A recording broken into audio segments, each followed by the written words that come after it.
This episode is brought to you by the Arte Media Pantheon, where there is all sorts of topics and subjects for various podcasts where you can go and enjoy.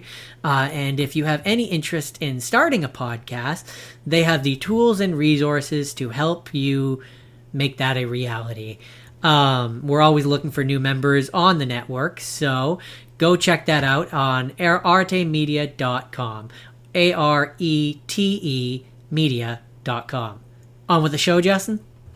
On with the show, Jordan. Not that I'm here to criticize you, but I need you to know that the person who runs the page, who manages the YouTube channel, will go in later and correct the fact that you didn't capitalize your title like a savage. I mean, he will be fixing that. Just so you're aware. That's fair. That's understandable. You absolute animal. I was feeling a little nervous. Clearly, I dropped the ball. I mean, I didn't drop the ball because that's how we do things around here on this channel. Because things are always like that. This is perfectly normal. It's a perfectly normal day. Perfectly normal. That also would have been an excellent title. It's a perfectly normal episode of the show. I am your host, Jordan, and this is the incomparable Justin. Incomparable Justin. Here for a totally normal day of the Spur of the Moment podcast. Today we're going to be talking about news. So we've got Toy Story 5 gets new plot details as Woody and Buzz argue again. We've got some Deadpool VR game shenanigans. We've got, apparently there's a new Scott Pilgrim game which is going to be coming out. There's some sort of Invincible game, and more. And then later, it's science fiction bullshit. So strap on for that. So I guess we'll just jump right into the news. Hey, Jordan, do you know what I didn't do, what I forgot to do? Shit. I can't send it to you now. While you tell me what the first news story is, you should definitely share the live. Oh, how? Okay. Yeah, that's a thing. Pop it open on YouTube. I guess I can do it too off of this. You can. Okay. So they'll see my screen. Does that matter? No, do it on your phone. Okay, that's probably a smarter thing. But yeah, the first news article is Toy Story 5 gets new plot details as Woody and Buzz argue again. So you can speculate what they're arguing while I do this. That's interesting. See, that I had heard some rumors. Well, I know I'd heard. I don't know if you have a story in there about who the bad guy is, but they did reveal the bad guy. So I'm gonna guess. It probably is gonna. I'm really hoping it's not gonna turn into like a generational thing, where it's like the Zoomer is like the tablet thing. I'm really hoping it's not one of those, but I'm guessing it's probably one of those. I will let you know in a second. Time for a totally normal. Oh no, that just opened yours. No, forget it.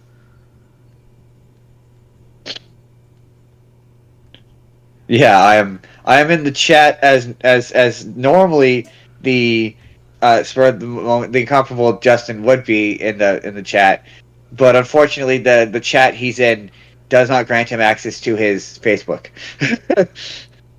and I'm using a device that would allow me access to my Facebook, and it has the ad you cut. Yeah, I'm an idiot. I didn't think about this.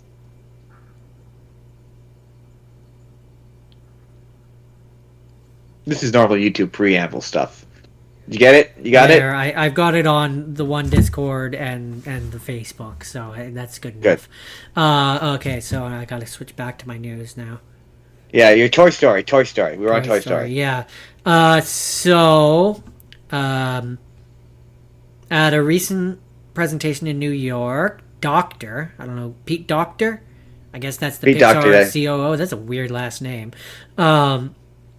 He also directed the first Toy Story. Shared more about the film's premise. Toy's owner, Bonnie, getting older. She's now 8 years old, apparently. And wants to be more socially connected. This is sad. Wants to be more socially connected, making friends in new ways. She now has a lily pad a new character that looks like a tablet with a frog case surrounding it. The lily pad can speak and has different views from the toys on how to be there for Bonnie. The toys struggle with their purpose. Yada, yada, yada, yada. Voice actors currently unknown, but it was reported earlier this year that Anna Faris would have an undisclosed voice role in the film. Oh, interesting. That's sad. So I heard. I mean, that aligns with what we kind of had heard, which was that it was going to be about the internet taking over, basically. Yeah, basically an algorithm. But that makes me full screen. Got to remember to be in full screen. Yeah. You're not full screen. Got to get back in that full screen. Now I am now. But yeah. I'm curious as to how the army of Buzz Lightyears is going to factor into that, though. Who are also apparently the bad guys. Is it going to be that Lily is going to become, HAL 5000 and like use it to take over the microchips of the toys, or like I don't know. I just the fact that Toy Story has become a thing where it's like the kids want to be on the iPads now, and the internet and the social media, the fact that that's now playing into my Toy Story bothers me. I could see why it would. My thing with I mean, the fact that they mentioned that Tom Hanks is now recording does indicate that Woody is in there in some meaningful capacity. I know how much that bothers you. Yeah, no, I don't like that, but that's me. Where was I going with this? But just the very nature of the fact that the story is focusing on kids don't play with toys anymore. Kids want iPhones, and iPads, that's what I was gonna say. And tablets, and like that kind of genuine. And maybe that's me showing my age. That kind of genuinely bums me out. It's funny. I did see people pop up who were asking the question. Oh, why? Remember how when we did it, we did our when we did our review or video on Toy Story, I talked about how why doesn't Woody remember anything? And that theory popped off on TikTok this week. I saw a bunch of videos of people saying that. It was just all of a sudden just started to take ground, and I'm not taking credit for it, but I'm taking credit for it. It's all me. It's entirely me. I think you mean in an alternate universe you would be taking credit for it, because in this universe that was me who came up with that. I said that. Oh, right. Yeah, no, that was you who did that. No, that's true. That was you the whole time. Anyway, but so that's Toy Story. So moving on to the next thing. Apparently, there's going to be a Deadpool video game, which I heard was VR, and I heard Deadpool. Looks kind of fun. I watched a small amount of it. I immediately. I mean, as soon as it says VR, I kind of don't focus on it as much because I don't have VR. So yeah, the VR. Well, the thing is, it looked like a fun, because I've seen the trailer. It looks like a fun first-person game. Like it would be fun as a regular first-person game that's had VR shit tacked onto it. All I know is that I seem to remember hearing that Neil Patrick Harris was voicing Deadpool in it, which I'm like, that's a choice. Yeah, there's a funny video of Ryan Reynolds being jealous of him being what? Is there actually? I mean, yeah, why wouldn't you just get him to do it? Yeah, there's a video where he's like, Doogie Howser, I'm in love with you, Doogie Howser, and he's real. And yeah, it looks fun. I think Neil Patrick Harris is an odd choice for Deadpool. It's not what I would have gone with, but... Yeah, he's different. But I mean, then again, he was Spider-Man, so... He can do the superhero thing. This is true. He was Spider-Man twice. Yeah. So I mean, that's an interesting thing. Apparently, he's going to in it, or maybe it was in the trailer. I don't know. But apparently, he fights some familiar faces from X-Men, including Mojo and Lady Deathstrike. The last time Deadpool had a video game was in 2013. So it's interesting. Yeah, Nolan North. Yeah, it's interesting to be able to have him in a video game again. That's cool. Anyways, moving on. Unless you have anything else you want to say about Deadpool. No. Moving on. Moving right along. keeping in video game news. I only found this out yesterday.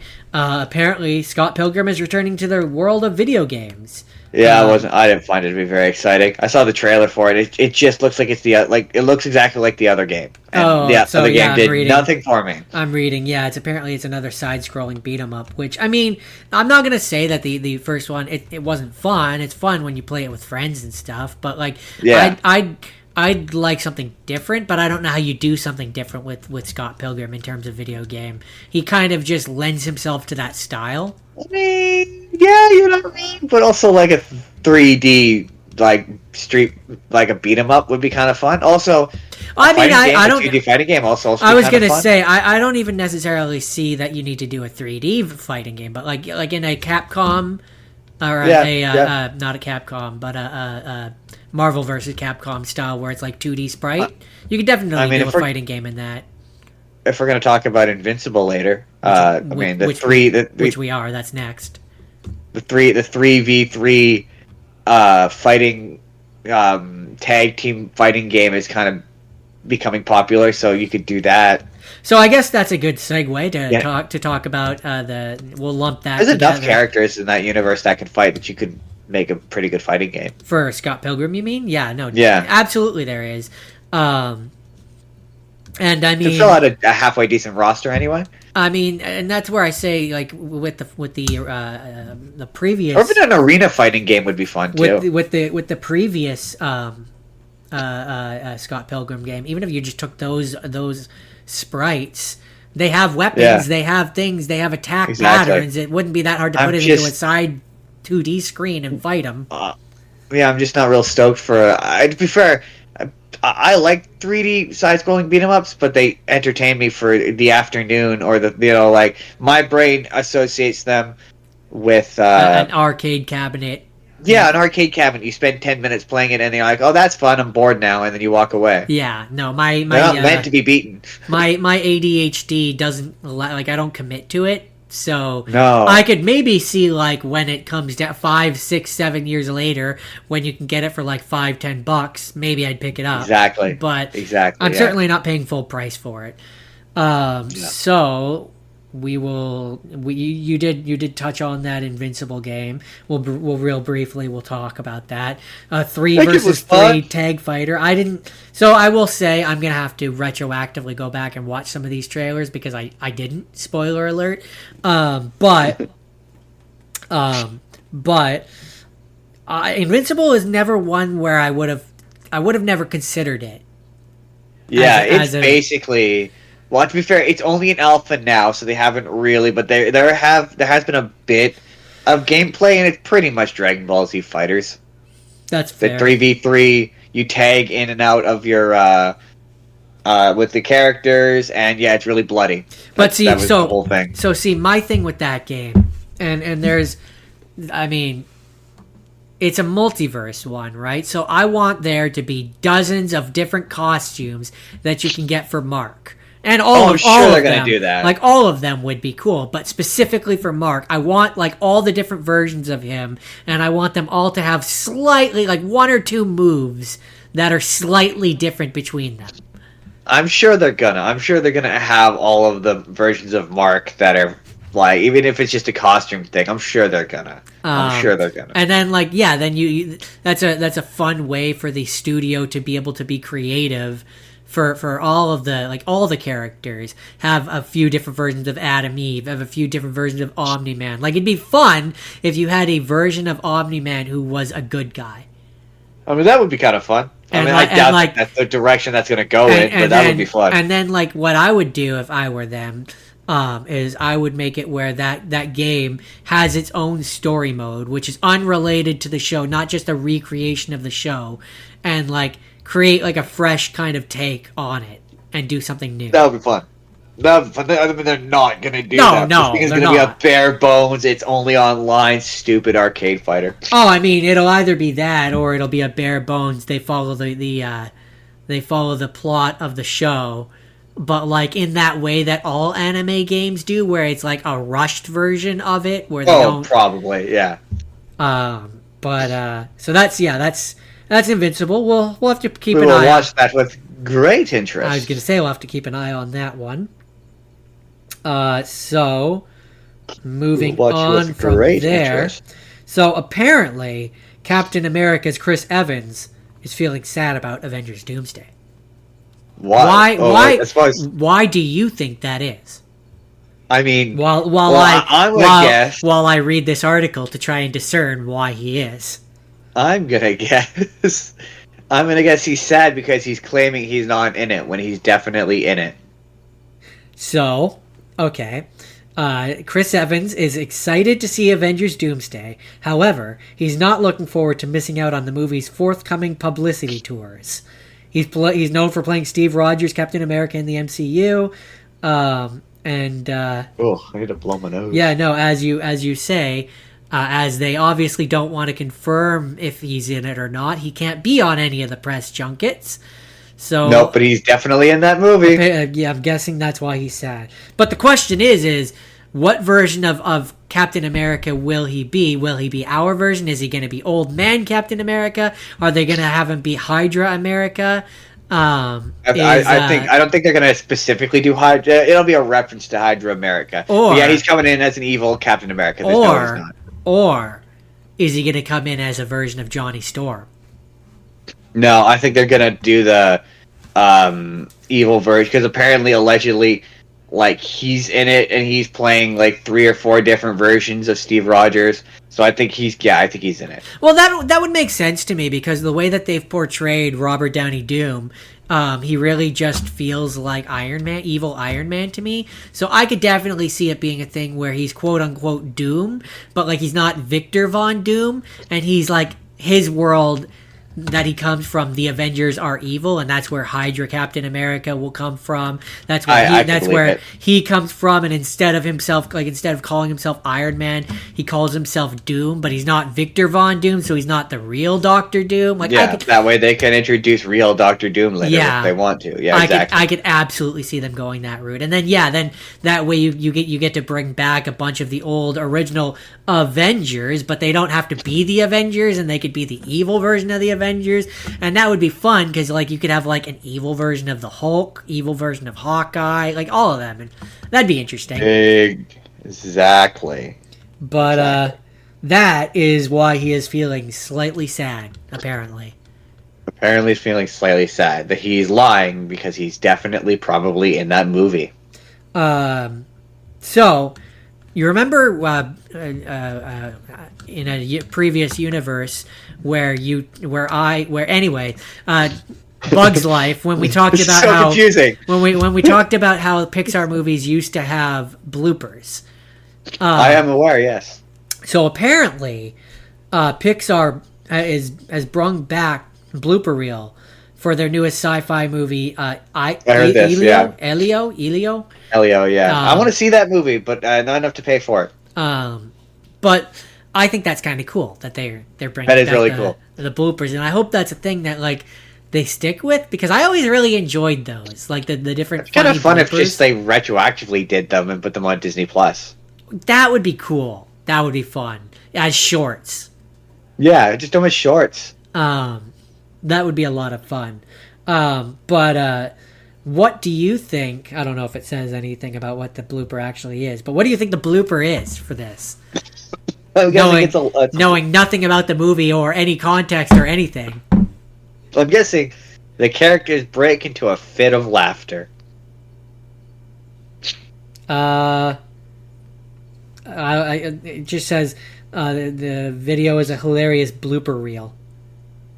It's a hilarious blooper reel. Featuring some of the movie's characters.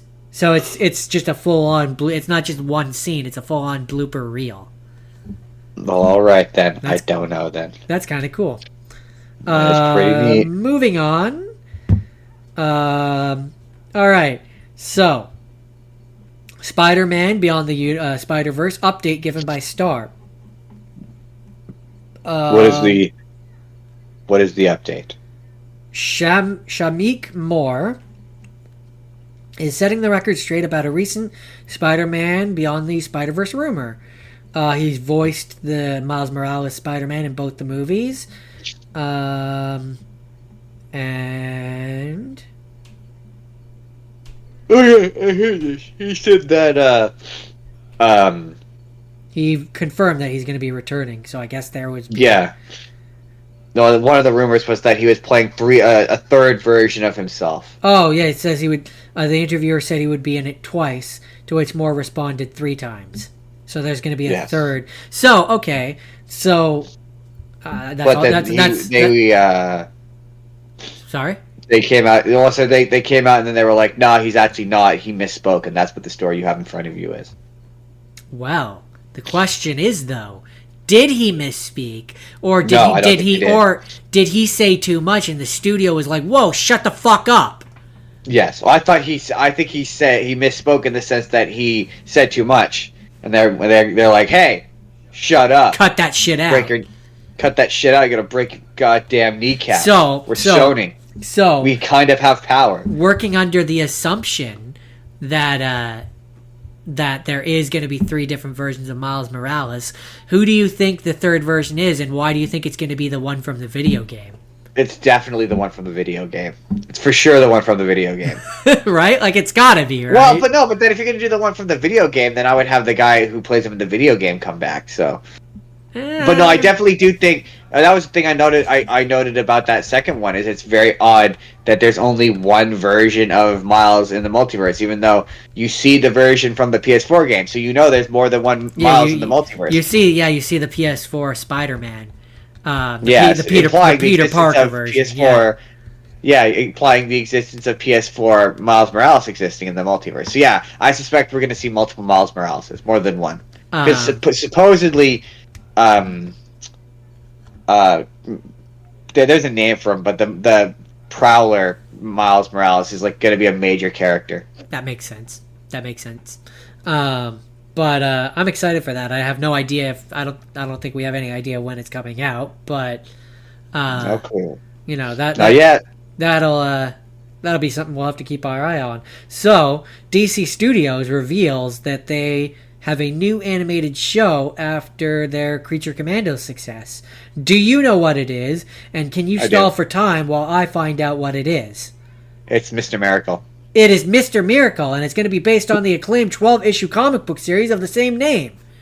God, man, it turns out never mind. Yes, apparently, people are sort of nervously excited for it because he's kind of a beloved character that is easy to fuck up. Apparently, I only kind of sort of know him. Apparently, no network is attached yet. Harley Quinn and Creature Commandos were both Maxes, HBO Maxes, but Mr. Miracle is not currently attached to that yet. But it's in it involves it's in production alongside the second season of Creature Commandos.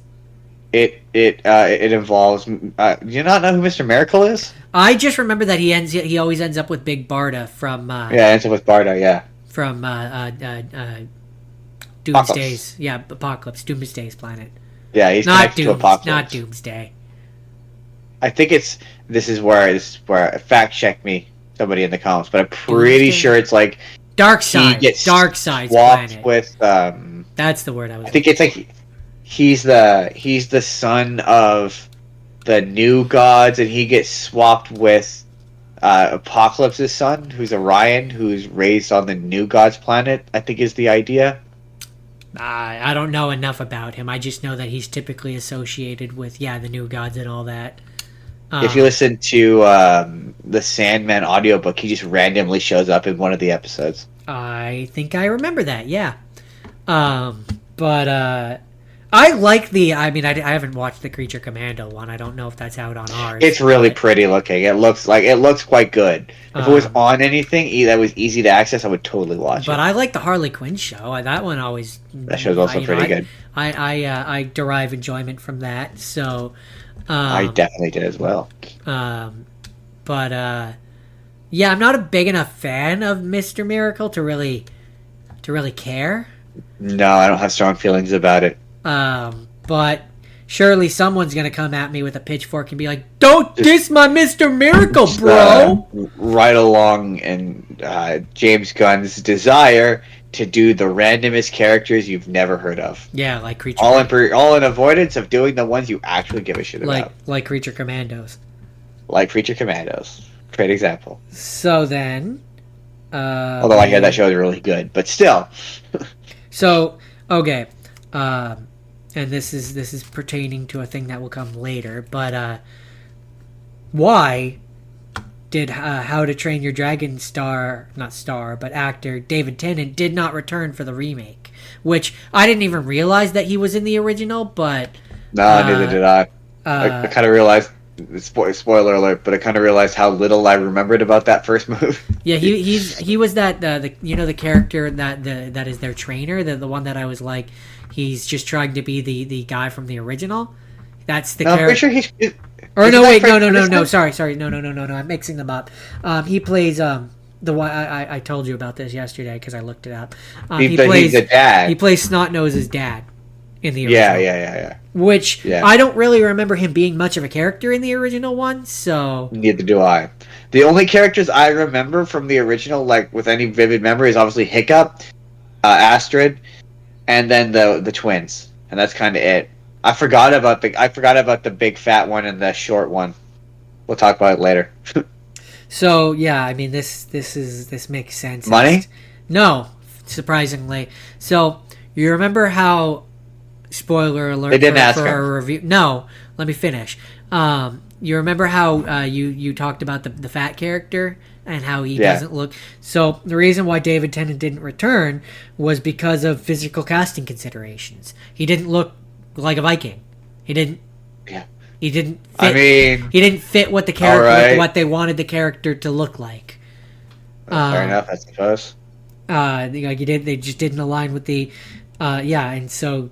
That's why he's supposed to be. Did they actually say he's supposed he didn't look like a Viking? Well, they say that he doesn't. Hold on, I can read you what it says. Because like if they use those exact words, I would be like, in the original animated the Maori film, kid doesn't look like a Viking. In the original animated films, Tennant voiced Spikelout, the father of Snotlout, and a large, brawny Viking warrior. However, writer-director Dean DeBlois explained that Tennant's physical appearance did not align with the live-action portrayal of the character. Quote, David Tennant is such a talented actor, and I felt embarrassed that we didn't have a big enough role for him in the animated films, said DeBlois told The Hollywood Reporter. But the character that he played, Spikelout, who is Snotlout's father, is such a big, brawny, large person that I didn't think David would physically be the right match for him. All right. That just seems like he was like, yeah, we were making a completely different movie. We never thought of it. And they try to give it a reason. That's what that sounds like. I think it is. I think it does have to do with a big part of it has to do with casting availability. Because further down, it says Gerard Butler, who voiced Stoic, returns because there was a unexpected opportunity. He wasn't available when they started casting the film. He had back-to-back projects that would have made him inaccessible. So, yeah, I surmise that part of it probably had to do with Tennant's casting time availability as well. But DeBlois has expressed hope that Tennant might be able to appear in a future one. So, right. We'll have to keep an eye out for that. I love David Tennant. I want him in more things, so I'd be down. True. I don't know. In the second one, well, I don't even remember what the second one. The second one's about the guy who wants to trap dragons, I think, right? So maybe the mom comes back. Maybe David Tennant could be one of the guys that's maybe he could be the guy who traps dragons. Something like that. I don't know, but that's why he wasn't in this one though. So that's the thing. All right. Whoops. Nope. Bad. I meant to close you. So, Legend of Vox Machina Season 4 gets major release date update. Which is... Okay, I suppose you're going to want me to guess. Yeah. When I think that's going to come out. I mean, assuming that it gives us any sort of actual release. I'm guessing fall of this year. Possible 2025 release date. I still haven't seen season 3. I really have to catch up on Critical Role. It just on my list. it just seems to say, from what I can see, that it seems to be keeping a 2025 release date window.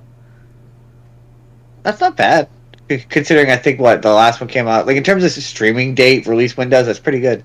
They're apparently going to share additional updates in summer 2025.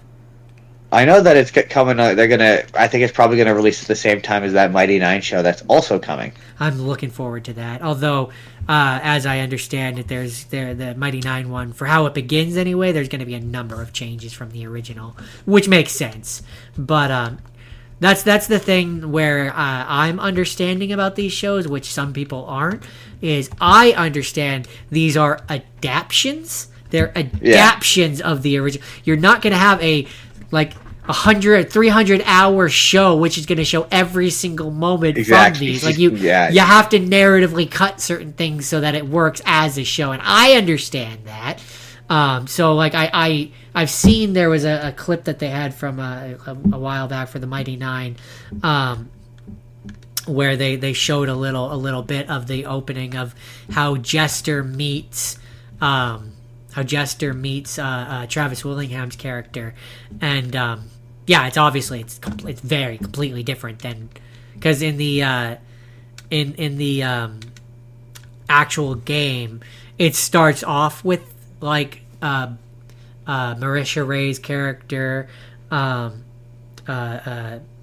Travis Willingham's character, Laura Bailey's character, and I think those are the three. They are already together. Like they know each other. So the show is obviously looking to explore how they meet and dive more into that. So I'm very excited by that show. It shall be a good time. Especially because I love Jester. Everybody loves Jester. All the characters love Jester. You will watch that you will listen to the Mighty Nine, and you will love Jester. I've never met a person that didn't love Jester. So Right. we will keep our eye open on that one. We will watch you with great interest. So then there's a Zootopia 2 update. There's new images that were released and more characters were announced. Oh yeah, that made me laugh because I think I sent you a video of it where in another universe we joked that the snake was definitely Aquafina. It turns out the snake is not Aquafina. Apparently, there's going to be a new mayor in the second one, which appears to be a horse, who is Mayor Wind Dancer. Is it a sexy horse?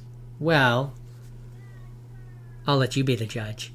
Oh my god, I was joking. That is a pretty sexy horse. I mean, he's got that. I mean, for those of you who are listening, that horse is yoked. He's got. His chest is bigger than my entire body. Like that is a. And that is a debatably sexy horse. This is the other image. So it's them with what appears to be a woodchuck or a beaver. Oh yeah. I'm kind of hoping it's a beaver, and I'm kind of hoping he has the stereotypical Canadian accent, because I'm a little disappointed because I mean we talked about how I wanted it to be about police corruption and about police ethics, but the plot of it doesn't sound terribly interesting. No, they're going undercover to stop the snake or something, and but to help the snake. The snake comes to town and is in trouble, and it's a mystery about what the snake is, the deal with the snake is. And the snake is not played by Aquafina, as we previously speculated, but it's played by Ki Kwan something, the guy who was in Everything Everywhere All at Once. He's played, but does it say here? The guy in Loki. Character name. I guess the beaver's name is Nibbles, and it is a beaver. Oh yeah. He was played by Fortune Feimster. Oh yeah. No, the snake is the guy from Loki. You know, the librarian guy, the Asian guy. I know who you're talking about. I just don't know the actor's name. Yeah, it's Ki Kwan K. Yeah, you wouldn't be able to pronounce it, I guarantee you. Nick and Judy are now Zootopia's police department's new.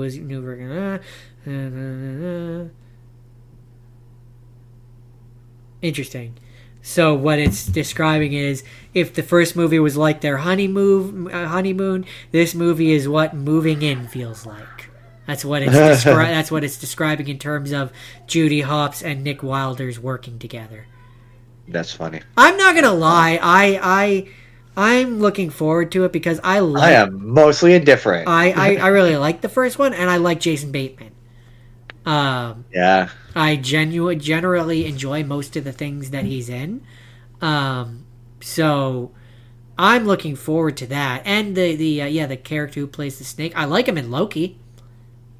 Yeah. So yeah, he's fun. He's fun. I'm glad it's not Awkwafina. What do you have against Awkwafina anyway? Nothing. You're gonna find that joke funny later. Okay. All right.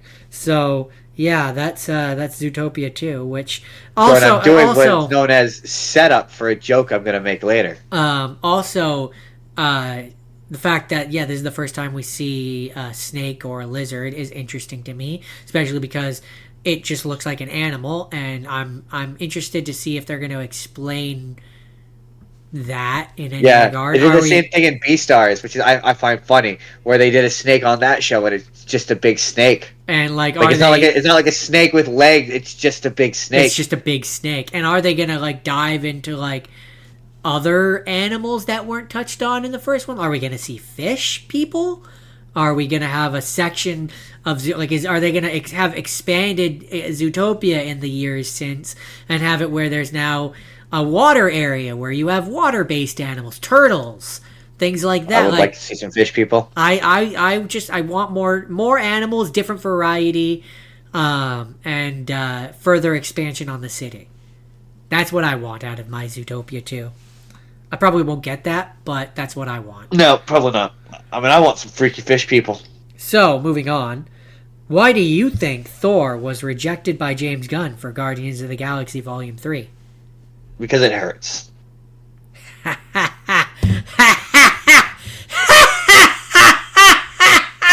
Thank you. I'll see myself out now.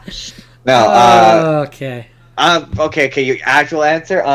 Because we couldn't find a place for him narratively, and we couldn't make him work. We tried to make him work, but we know there was a draft that had him in it, but it didn't work.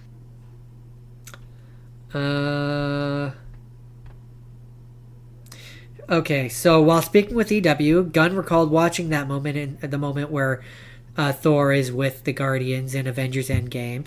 And while most fans were excited for the Asgardians of the Galaxy, Gunn did not want to include Thor, despite his affinity for Chris Hemsworth. Quote, I said in the script notes, I'm not going to put him in. I don't want to have Thor in the Guardians. I don't want to do a movie with Thor, Gunn said. Quote, I don't understand the character that much. I love watching his movies, and I love Chris Hemsworth as a guy. I don't understand how to write that character. I was very wrong. I was so wrong. Wasn't even close. So while he didn't, I argue the person who did Thor Love and Thunder didn't know how to write the character either, but, that's just me. You mean Taika Waititi? I stand by what I said. So, yeah, that's why he just didn't know how to handle the character or write him or do him in a way that would be good, I guess. That's kind of a downer of a... I was hoping for more from this news article. I just didn't want to write Thor. I didn't know how to do him, and I didn't want to do it, so I didn't do it. Well, that's fair. Okay. That's how that movie read. Okay. So we're gonna probably bust through the rest of these pretty quick, which is fine because we're coming up on 40. Oh, that's already... Really? We've done 40 minutes already? Wow, it does not feel like 40 minutes. So, Stranger Things animated show gets first details, timeline revealed. Yeah. To which Who cares? my question is, why are we still talking about Stranger Things stuff? None of the actors want to do it. Now let's read about this and see if any of them are even going to come back for it. Probably not. I'd be surprised if they did. But I did read about it. Supposedly it takes place during the first and second season, I think is what I saw. So, okay, it's set in Hawkins. It's creators Matt Yes, and obviously. Ross Duffer. Well, hey, you say that. It could have been somewhere. It could have been in Russia. Could have been about what the Russians were trying to do. We have no idea. They were also trying to open a portal to the Upside Down. There could I have been. suppose it could have been about the Russians. It could have been an anthology about different countries opening up places to the Upside Down and the fallout from that. We have no idea. Don't you give me that? Don't you give me that sarcastic, sassy? Of course it was you. It would have been yeah. Shut up, Justin. Shut up. Anyways, sorry, I got aggressive there. So it's apparently going to be called Stranger Things: Tales from '85. What do we know about Stranger Things: Tales from '85? New show is set in the stark winter of 1985, so it's going to take place between Stranger Things season 2 and 3. Okay.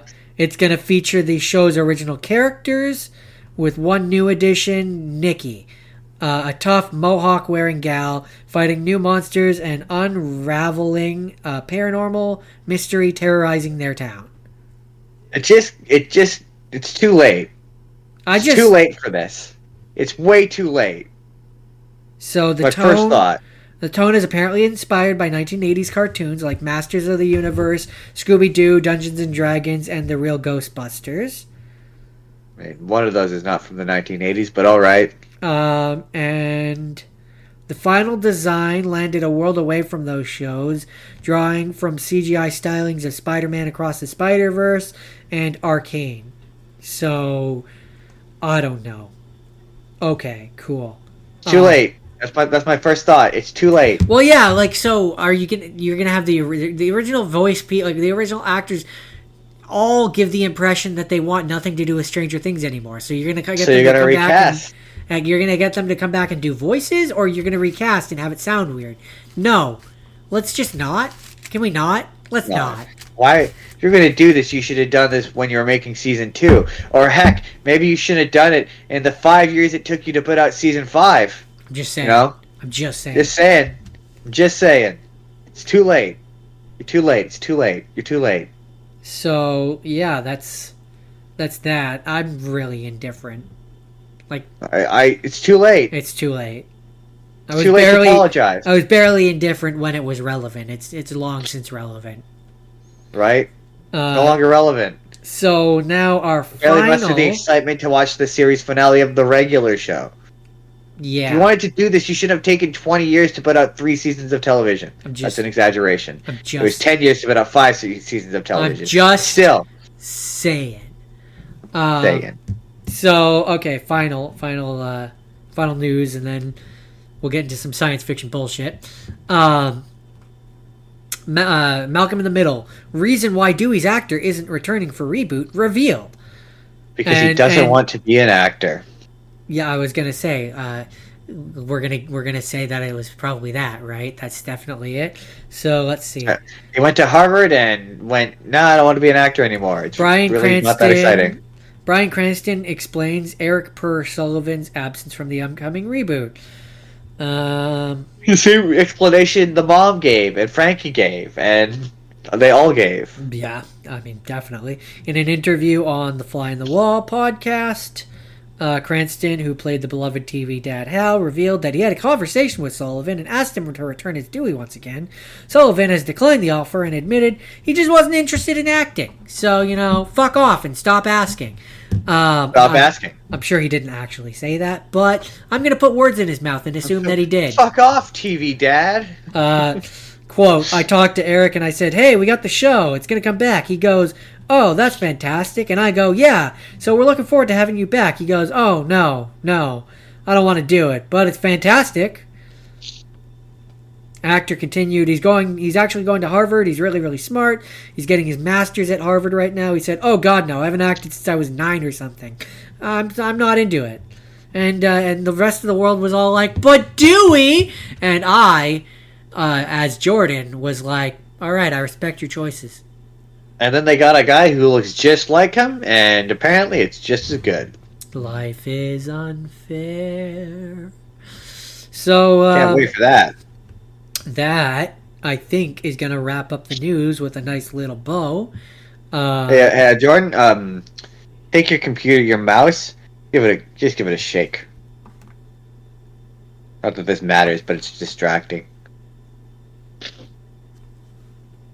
That better? I won't know until it happens. I'm gonna say it's probably better. Looks better on my end. So I suppose this is where one from another universe would typically do a sponsorship. So wait, is this the end of the news? This is the end of the news. It's the end of the news. I mean, I got it. And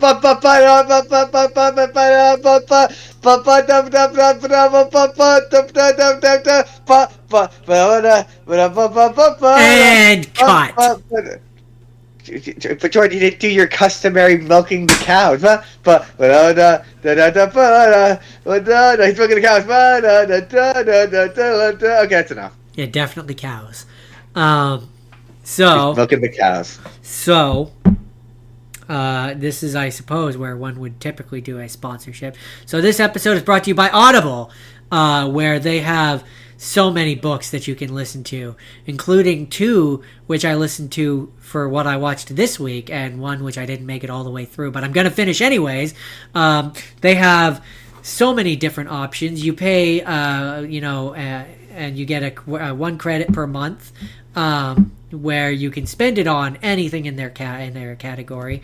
They have the free section where you can listen to any of the books in that for free, and most importantly, if you can't pay for a month and you have to stop using it, you still have access to all the books that you had access to in your personal library.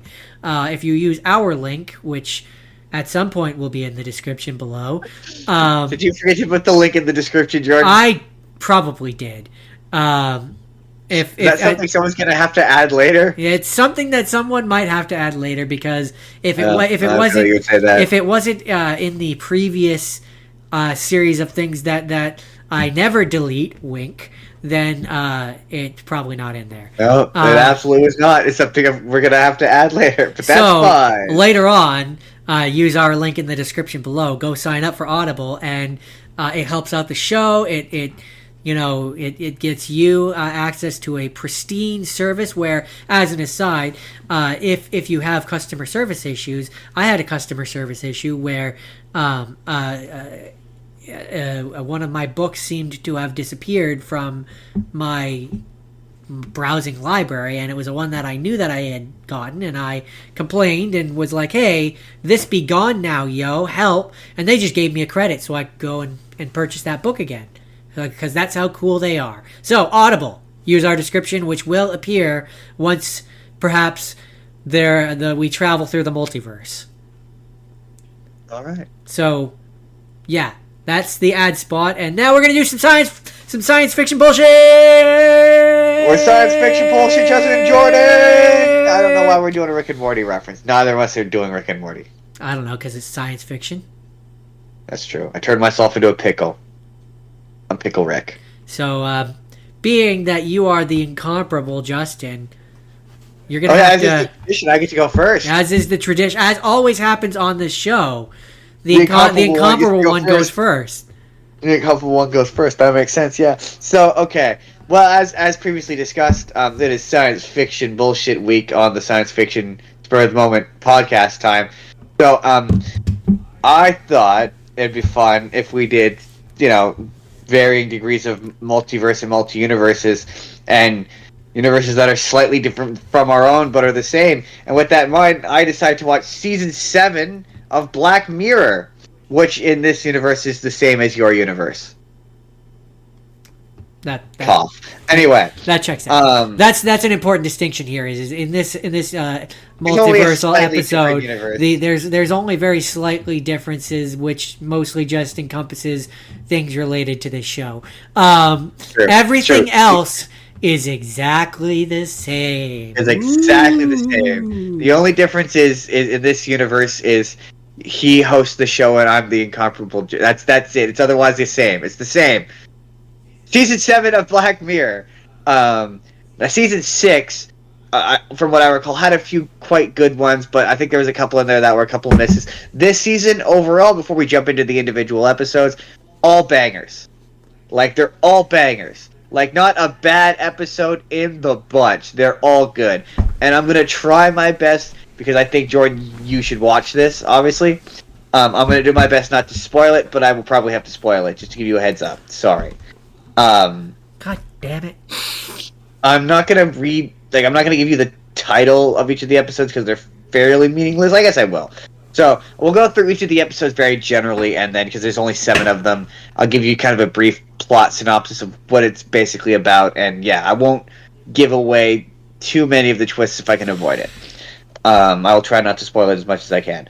So the first episode's called Common People, and it's basically about, it's a universe where this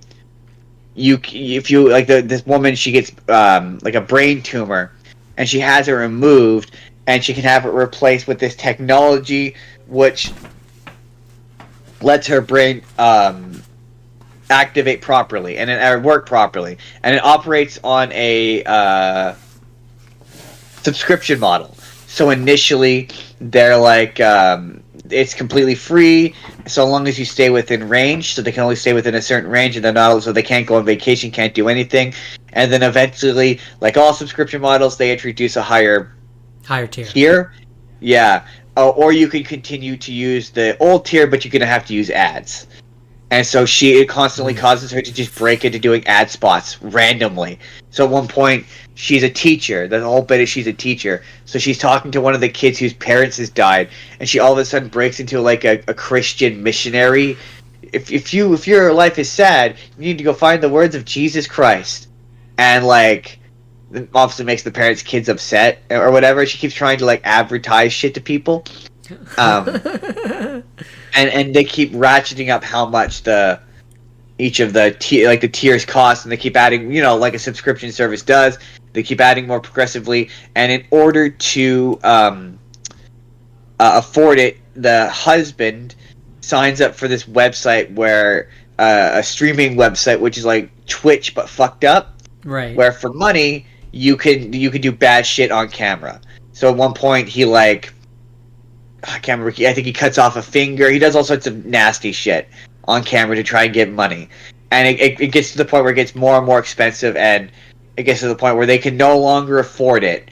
And the episode ends as tragically as you are expecting. And it is really fucking upsetting. It is easily the most upsetting episode of the season, and it's a real bummer ending. It is true Black Mirror, where it is a thing, is a piece of technology where it is very believable, but it is also upsetting, and it's really good. It's really harrowing stuff. It's really upsetting stuff. That's the first episode. Second episode is a woman. She works at a R&D company for food, and this woman shows up, and from her past that she bullied when they were in high school, and is seemingly like doing all this stuff, like ruining her life. Like at one point, she steals, like, there's this running bit where she's stealing the like soy milk from the fridge or whatever, and she's framing the one girl, and it gets to the end of the episode, and it turns out that she has been using a machine, which is basically like, do you remember that episode of Rick and Morty where he gives Morty the do-over button? Oh yeah. But it's not actually doing over, and it's just skipping him into a new universe. Shunting him into a new universe. Same deal. So she's got a device which lets her jump into a new universe. So like at one point she accuses her of eating the drinking the nut milk, and she's like, I can't, I have a nut allergy. And they're like, nut allergy? What's a nut allergy? Nut allergy? What does that mean? What do those words mean? And then the episode ends with her.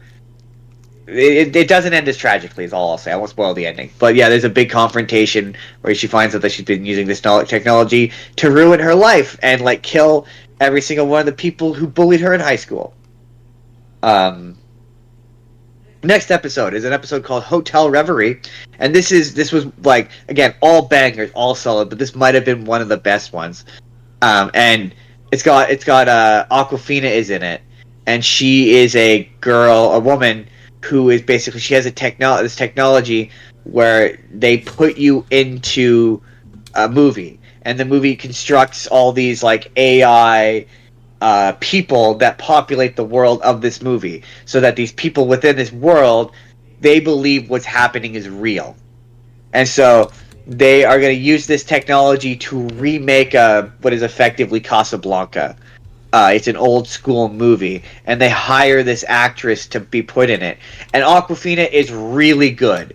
Like, she's genuinely really good in it. Like, she's not being Aquafina; she's being an actual person, and it really works. And eventually, obviously there's drama. The technology breaks down, and so the lead actress, there's like echoes of the actual actress who's playing this character, and she's kind of remembering her former life or whatever, and they become trapped. The machine breaks down because someone spills like juice on it or whatever, and the machine breaks down, and they're trapped in it, and they like fall in love or whatever. And it's kind of similar to in terms of tone and how it's made, to the one where it's the lesbians in the afterlife machine.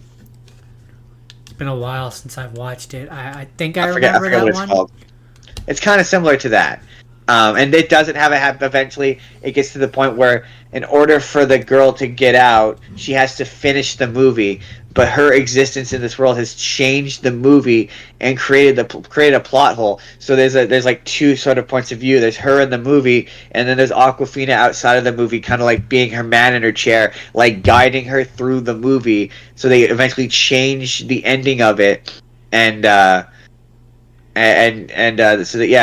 so that instead of, it ends up in the original ending, it's like they get together or something. It's like a tragic ending. So now it changes, so it's a tragic ending. So the girl sacrifices herself so she can get away, and it has a sad ending where they don't get together in the end, but she still gets to talk to her. So it's kind of like this kind of bittersweet kind of thing. It's phenomenal, really, really good.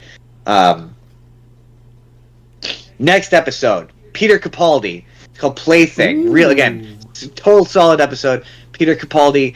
It brings back. Remember the Choose Your Own Adventure special? Yeah, the Bandersnatch. Yeah, it brings back Bandersnatch. Huh. So basically, See, I heard that they took the Bandersnatch off of Netflix. So that I don't know, but the character, the Will Poulter character is in it. So I guess my question though, before you go too deep into it, is, so I know you and I have seen the original Bandersnatch episode. Is this this is a good episode if you've seen that? Is this still a good episode if you haven't seen that? The ending is a little underexplained. It's maybe one of the weaker ones because the ending is a bit undercooked. But in terms of its connection to not really, because obviously depending on what ending you got in Bandersnatch, he just kind of disappears. In this, they characterize it as he had a mental breakdown, and he has now recovered. And basically, what it is, they find that the police arrest. It's in like a near future kind of situation, and the police scan Peter Capaldi and find that he has killed someone. And it's a series of flashbacks as he's being interviewed by these cops, him telling his life story and how he found, or he was basically a autistic kind of guy is how they kind of sort of portray it. And he's a video game reviewer. He writes for a video game magazine, and he's been charged with going to the guy from Bandersnatch, who he's going to do a preview on this video game. But when he goes to the guy from Bandersnatch, he's like, oh no, it's not actually a video game. It's just the only way I could articulate it so that the plebeians would understand what this is. But I've created digital life. And it's just little 2D sprite characters on a computer screen. And they talk. They have this little music. And Peter Capaldi, he has this friend who gives him acid. And he does a bunch of acid. And the things start talking to him and start convincing him to do things. But it's like for most of the episode, like at one point the police are like, so you just dropped a bunch of acid and the computer things started talking to you? And Oh, this I do have I to get. get it. You're crazy. Yeah, and so at a point, the friend who got him the acid, who's a drug dealer, the whole bit is you find out that Peter Capaldi's character killed him because he thought that the little things were a video game, and after months and months of doing acid and talking to them, he felt they were alive, but the guy thought it was a video game, so yeah, he killed a bunch of them, and so in a rage, Peter Capaldi's character kills him, like beats him to death with like a rock or whatever, and kills him, and dismembers the body and disposes of it and hides it. And then yeah, does a bunch more acid, talks to the creatures a bunch more, and it ends up expanding them a whole bunch. And it turns out that they were trying, like he keeps going, oh, I want to tell you what their message is, but I have to be able to draw it. Like no, and so finally at the end they give him a pen to let him draw it, and he reveals it to this central computer, and it connects to everything, and then the episode ends with everyone receiving the message of these digital creatures, and it just kind of ends. It doesn't show, like it doesn't. The morality of it doesn't. He says it's a good thing, but it also makes it seem like he's kind of, a lot of the musical cues and a lot of his acting comes across as vaguely sinister. So it reads like it's a bad ending, but I'd be interested to know what you thought, what your read of it was in another universe. Maybe I don't know. We'll find a way to get you to watch it. We'll talk about it again in another universe. Because I was confused by the ending. I was like, is this bad? This seems bad, but it's not reading as bad necessarily. And then the next episode is an episode called Eulogy. How many episodes are there? I got 3 more. No, 2. Sorry, 1 more. 1 more after this. Okay.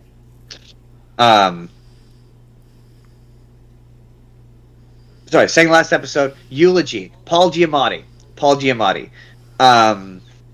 Phenomenal. Basically, the technology in this is it's a eulogy service that comes, and it's a little AI thing that scans your brain and tries to find memories of your attachment to this person that you can put, so they can do a virtual eulogy at a funeral. This person who has died. That sounds upsetting.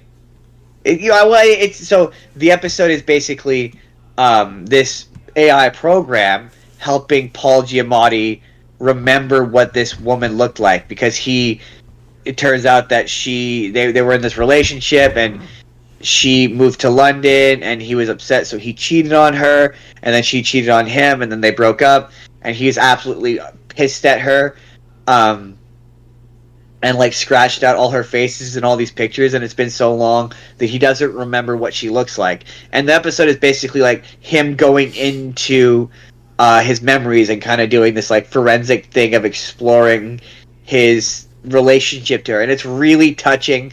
The ending of it, when he eventually does get to see what she looks like, is really really moving and really touching. The performance from Paul Giamatti is phenomenal. It's so good. And the only reason why, my only real criticism of it and the one with Peter Capaldi is most of the episodes are an hour long. These are 46 minutes, and they should have been an hour. It would have been better if it was an hour. And then the final episode is a sequel to the USS McAllister. The Star Trek episode. The Star Trek episode, where you find out it really leans more into, so when he made copies of them, that he wasn't just making digital copies, but he was making digital clones. And so they're people. Like, they're clones of people, but they exist digitally. So they have blood and guts, and they can get stabbed and shot. And so basically, they've now been put into this game, and in order to survive and move around it, they need to get credits. So they've been robbing players. But the players are obviously understandably pissed because they're getting killed by random people without a gamer tag. And they're like, that's against the rules. And so it's basically, the episode is them trying to figure out how to exist. While in the real world, there is like sort of a conspiracy involving the real people and the boss and the nature of the online thing. There's a big reveal twist at the end about what's running the system. And yeah, it's really more about clone ethics, which is not what that original McAllister was about. And the ending is really weird. I won't give it away, but it's really bizarre. It's a really bizarre solution, but it's really good. Honestly, it's an hour and a half, so it's really less of an. And that's going to be my final bit before we move on. Is this season? I would say it's less of a series of episodes of television and more of a series of short films. And in the case of the USS McAllister, feature film, because it's an hour and a half long, and it pads like a movie. It feels like a movie. So I see these less as television, because an hour and a half long episode of television is not television; it's a movie. Yeah, I tend to agree with that. But yeah, it's really good, and I would like to come back to this and talk about some of these episodes in more depth one day. Well, all right then. That's it. But that's it for Black season Mirror. 7 of Black Mirror. Okay. Next. Well, so then I guess it's time for me to start. My first rapid fire is a movie called Looper. You know the movie, the one where Jake Gyllenhaal somehow becomes Bruce Willis. Yeah. Well, okay, no, but to be fair, I will give that movie credit. They do a really decent job with the makeup and the prosthetics, so he does believably look like he would age, and he does legitimately and believably look like a younger version of Bruce Willis. Like, yeah. I will give that movie credit. I don't think he does, but that's my opinion. I mean, again, they've given him his jawline and his chin. It looks reasonably believable, is what I would say. Matter of opinion, but I like the movie. I do find that it has the paradox, that the well-known paradox of, so if he shoots himself and the kid gets away, then his future self never gets sent back in time, so the events of the movie never happens, so he never shoots himself. So then, yeah, and you see it's a paradox where that movie is relatively paradox free until the end, by design, up until the end. Yeah, no, very much by design. The ending of that movie's bad. Like at the end, where he's like, I saw a kid who was gonna grow up, yada yada yada, and a guy who would do anything to save his wife, and I took the only choice I had, and he shoots himself. But by shooting himself, his future self wouldn't come back in time, and it's just, yeah, the events of the movie wouldn't happen, and thus he wouldn't have shot himself, and so then he would have, and then he would have, but then he would have, and then oh, my head. But yeah, no, Looper, it's a good movie overall. I do enjoy it. Yeah, I quite like that movie. That's really all I have to say about Looper. All right. My next one is a movie. It's a really weird movie. It's a multiverse movie, technically, because he technically goes to another world. Oh, it's a movie called The Last Action Hero. Sorry, real quick. That's an important thing I wanna distinguish here is they're not all multiverse. Some of them are time travel. Some of them are clone movies. Hence why I gave it the title science fiction bullshit. Right. Yeah. So this one is a movie called Last Action Hero. Jordan, have you seen The Last Action Hero? I don't know. It's 10-year-old Danny Madigan lives in a crime-ridden area of New York City with his widowed mother Irene. Following his father's death, Danny takes comfort. I'm not sure. Danny takes comfort in watching action movies, especially a series featuring Los Angeles cop Jack Slater at a condemned movie theater owned by Nick. Nick gives Danny a golden ticket once owned by Harry Houdini and invites him to watch Jack Slayer Floor, where he gets transported into the world of the movie. I don't think so. It is very weird because it is two movies, right? So he gets sucked into the world of the movie, and the whole bit is while he's in the world of the movie, he's constantly trying to convince Jack Slater, or in this case Arnold Schwarzenegger, that he is a movie. At one point, there's a cartoon cat detective named Whiskers. He's like, there's literally a cartoon cat over there, and you tell me, yeah, he's a decorated veteran. He literally got shot for me last week. It's his first day on the job. Cut him some slack. There's a really funny running gag where the Arnold Schwarzenegger character can't pronounce Arnold Schwarzenegger's name. which is really funny. Schwartz. He's like Schwarzenegger. he's like Schwarzenfarmer or something. It's quite funny. So yeah, so it's two movies, right? So it's the kid gets sucked into the movie kind of movie where it's a bunch of parodies of cop movies and action movies and Arnold Schwarzenegger movies. It's that, but and then I'd say about an hour ish in, just about that. The bad guy of the movie, who not of the Jack Slayer movie that he's got sucked into, but of the Last Action Hero, which is I don't understand how in the Jack Slayer movie he wouldn't be the bad guy of that movie because he's way more threatening than the actual bad guy of that movie. Neither here nor there. But he's like an assassin who's got like a glass eye, and he ends up finding the magic ticket that gets the kid sucked into the movie, and he winds up in the real world. Da da da da. And so Jack Slayer and the kid wind up going to the real world, and there's a series of funny jokes where now he has to follow real world logic. So the bad guy, he walks up to a guy, he's like, "Hey, can I test something real quick?" He's like, "Yeah, sure," and he shoots him, and then he looks around, and cops don't immediately start coming, and the guy's like, "Shut up!" And I'm like, no, that's in the actual real world. No, the cops would very much come running if they heard a loud gunshot from blocks away. They'd be pretty fast. They wouldn't be as fast as in the movies, but they would show up certainly. And so the kid and Arnold Schwarzenegger are like trying to find this bad guy in the real world. And this is now the fourth movie in that Jack Slater franchise. So in the third one, the bad guy of that movie killed his son. So Jack Slater has this whole thing about his son dying. So it's Charles Dance. It's the bad guy from Game of Thrones, the Tyrion Lannister's dad from Game of Thrones. Yeah. He ends up bringing that bad guy to the real world, and there's a point where they do that same joke we talked about last week from Jet Jackson, where it was like they run into the real life version of the guy who's playing the bad guy from the third movie. So the bad guy from the third movie shows up at this premiere, and he's like, "Dude, why are you weren't told to show up in costume? What are you doing? You look like a total psycho." So the third act is now the bad guy from the third Jack Slayer movie is now trying to kill Arnold Schwarzenegger, who is playing himself as well in the real world. This movie sounds weird. Yeah, I know what it is. So there's a lot of I find it funny because it's a parody and a pastiche of 80s and 90s action movies, and it takes a lot of cracks at Hollywood generally.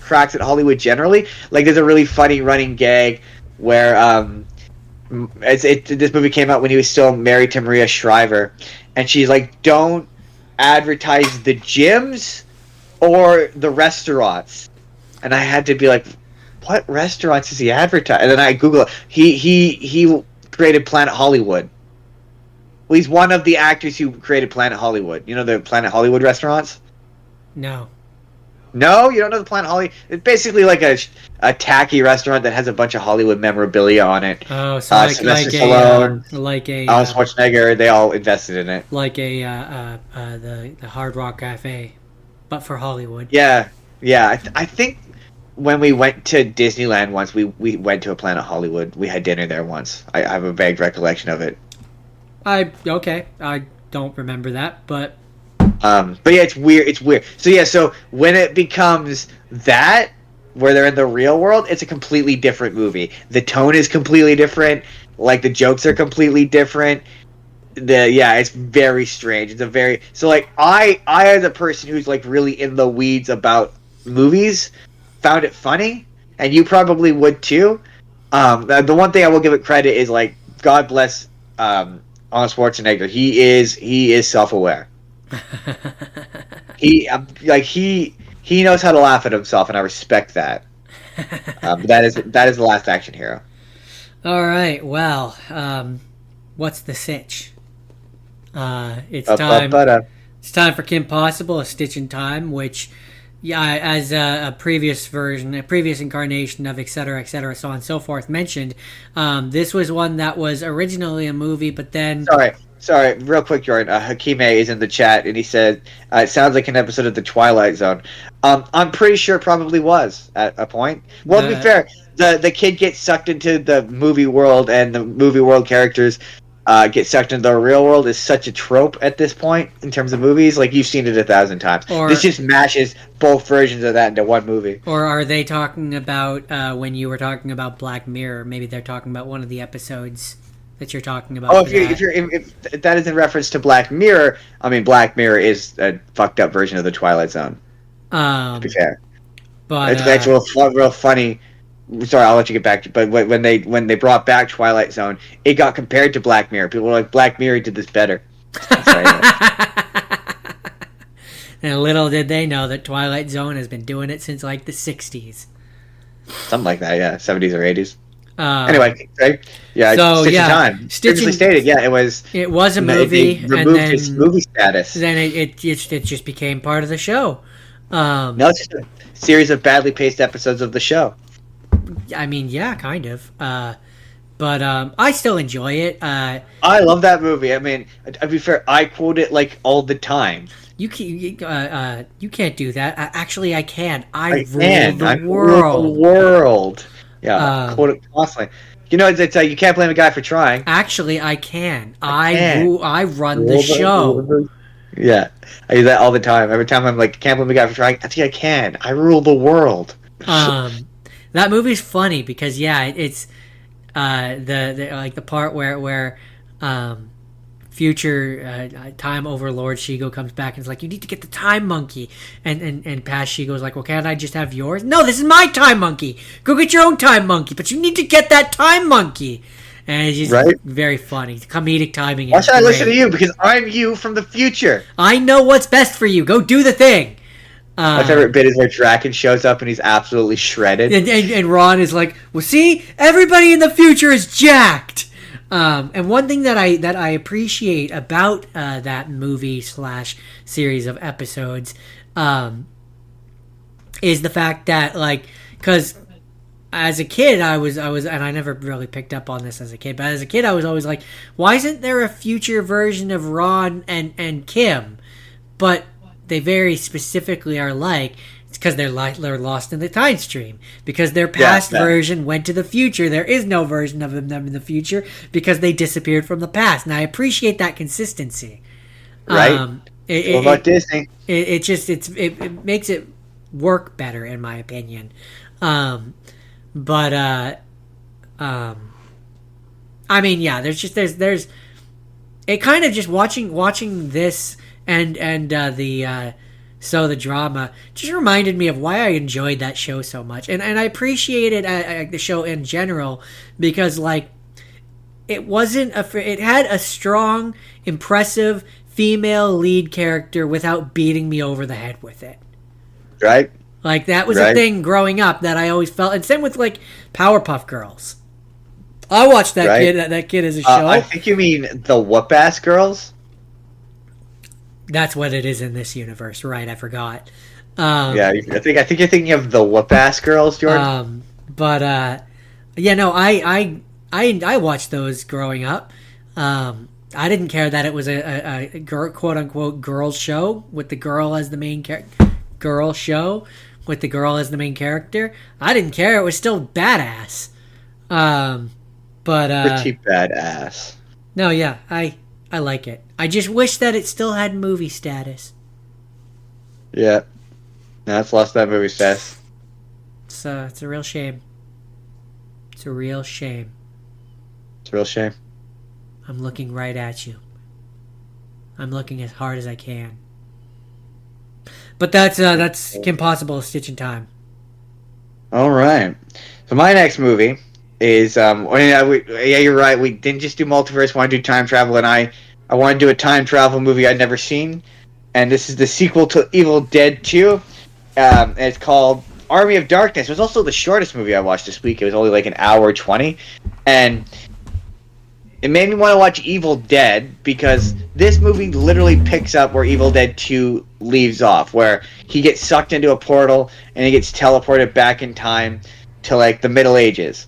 And this movie, for large portions of it, feels like the climax or the second half of a movie I didn't see the beginning of. So like he's for most of this is just kind of a dick and like is done. But I didn't see what caused him to be done. So yeah, it's just like it felt like half a movie. And I didn't I'm gonna be honest, I thought this movie was kind of bad. Like it's just he was such a dick character, and there's a lot of really random, like they're not really scary, they're kind of goofy, silly, but I can't tell if it's intentional. Kind of, it seems like it might be intentional. Kind of weird, kind of like scenes. Like at one point I had to go back and rewatch one scene multiple times because like I looked down for half a second and then I looked up and then all of a sudden he's fighting little versions of himself, like 5 or 6 of them, and then they all merge into one big version of himself. They calls himself Evil Ash, and then evil good Ash kills Evil Ash. It's all very confusing, and then it all leads to he's supposed to say the famous words, which you probably know as "I'll kill you." No, that's Optimus Prime's catchphrase. No, yeah. The famous words for this one is I'm going to say it back. Klata Verada Nikto. Oh, that's the thing that what's his name? Mysterio says in the Spider-Man 2 video game. Yeah, that's a reference to the Evil Dead. Oh. Not probably to this more specifically, but he gets to it and he's supposed to say it and he says it wrong and he's like, I got it more or less correct because he can't remember the final word. He's like, I got it more or less correct, and it ends up summoning the army, the titular Army of Darkness, Evil Dead, and every one of them is sassy and is saying what's the word I'm looking for? Like they're all sassy and they're all making jokes and quips. They're all being quippy and it's weird. And like some of the special effects are honestly kind of good. Like there's a lot of skeletons that are moving around and fighting guys and killing guys, and some of the puppetry is pretty good. But overall, I just didn't think it was a very good movie, and I'm sure comments probably going to yell at me for it. But I just did not enjoy it. It's okay. They're coming for an alternate version of you. You know. I won't be here next week. No, it won't matter anymore. It'll be. No, it won't matter. It's true. That's it. That's Army of Darkness. That's Army of Darkness. Okay. That's Army of Darkness. So now we move into the slightly more interesting things to talk about. I watched a movie called Parallel, which, as an aside, if you Google Parallel movie, there's like 2 movies that pop up. This is the less recent version. You're right. Which, as an aside, I'm pretty sure from what I remember, it's Canadian made. So that's cool. Because there's a part in it that I seem to remember where there's a mention of Vancouver, but which is always weird. That always throws me off. But so basically, the group of 4 friends, they're trying to do like a tech startup thing where they create an app, and then a person who they were going to bring on to be part of their tech group steals their idea when the company that they were going to make like a parking app or something like that, and the corporation that they were... That's pretty basic. I was expecting something more complicated. The corporation that they were... I believe that's what it was. I'm going off memory. Let's say your parking app. But they wanted to have it. The company that they were going to be doing it for wanted them to have it done in an unrealistic time frame, and the guy that they were going to hire basically scoops it out from under them, and then they're like all like and having like a sad face party.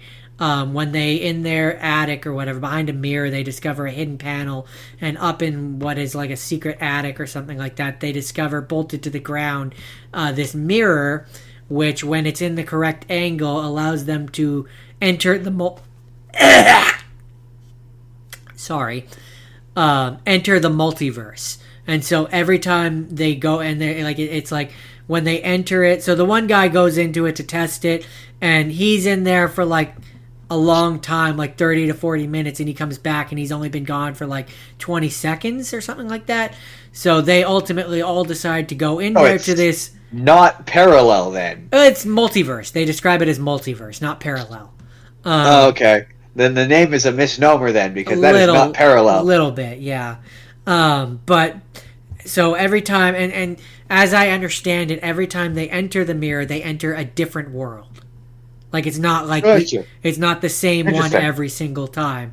They enter a different version of their world. Gotcha. And so they originally go through the first one and use the time dilation to finish the app in the unreal, like an unapp or the app or whatever, in the unrealistic time expectations, and come back and barely any time has passed, and they go and they get rich off of it and make money and stuff. And then they have the idea of, oh, well, we can go through to these other worlds and just steal shit and pass it off as our own. So the one guy goes through and he steals technology and he's selling that off. And the one girl goes through and she starts stealing different artwork and like becomes a really famous artist and stuff like that. Meanwhile, there's of course the one member of their party. Oh, and the one guy keeps going through and sleeping with women, sleeping with different women, like one does. And there's the one member of their group who's like against it and is like, what we're doing is wrong and yada yada yada. But they all end up getting rich off of it. And then the one, in order to make the one dude who's being a buzzkill about it feel better, the guy who's been sleeping around takes him into one of the alternate universes and sleeps with this one. I think it's this one guy that they know. Sleeps with his girlfriend and ends up getting shot and bleed. Like, so then I'm gonna call him Barry Buzzkill. Barry Buzzkill then brings him back to the main universe, and like he's bleeding out, and the friends are all like, well, we can't call the cops because if we do, they're gonna discover our technology, and we don't want them to discover that we can go through the multiverse and yada yada yada, and so they let him bleed out, and he dies. And the one friend who I'm gonna refer to as Psychotic Sammy, Psychotic Sammy is like, well, we have multiverse tool here. We can just go through multiverse, knock out like drug another version of our friend who just died, and bring him back to our universe, and just convince him that he lives here. So then they do that. Meanwhile, replaced Ron is all like, something's wrong. Like, things that I remember that should be one way aren't that way because things in his universe are different. And then things go off the rail, and we discover that Psychotic Sammy doesn't view, like when he goes through to the multiverse, doesn't view the people that are in the other reality as people. He doesn't view them as real people, and so things go off the rails. Negative. What was it? What did I call him? Ron or whatever. He expresses doubts in what they're doing, and Psychotic Sammy replaces him. Like, it's implied that he kills the version of him that we know, and replaces him with a different version because Negative Ned, that's what I called him. Negative Ned and the girl of the group, token girl of the group, had slept together and made love, as she calls it, and were starting to become a thing. And then she goes and talks to him, and he doesn't remember that they did, and he's like, I think I'd remember if that happened, which is where we're supposed to find out that he's not the same version. And so then, yeah, we end up finding out that Psychotic Sam has been going to various different versions of token girl character who I guess they had gone out at some point in our universe, and he keeps telling them how like he loves her, but he's like, but it's not the same, it's not you, and yeah, it's an interesting movie, but that's parallel, which really should have been called like Multiverse or something. Parallel doesn't feel 100% accurate. Right. All All right.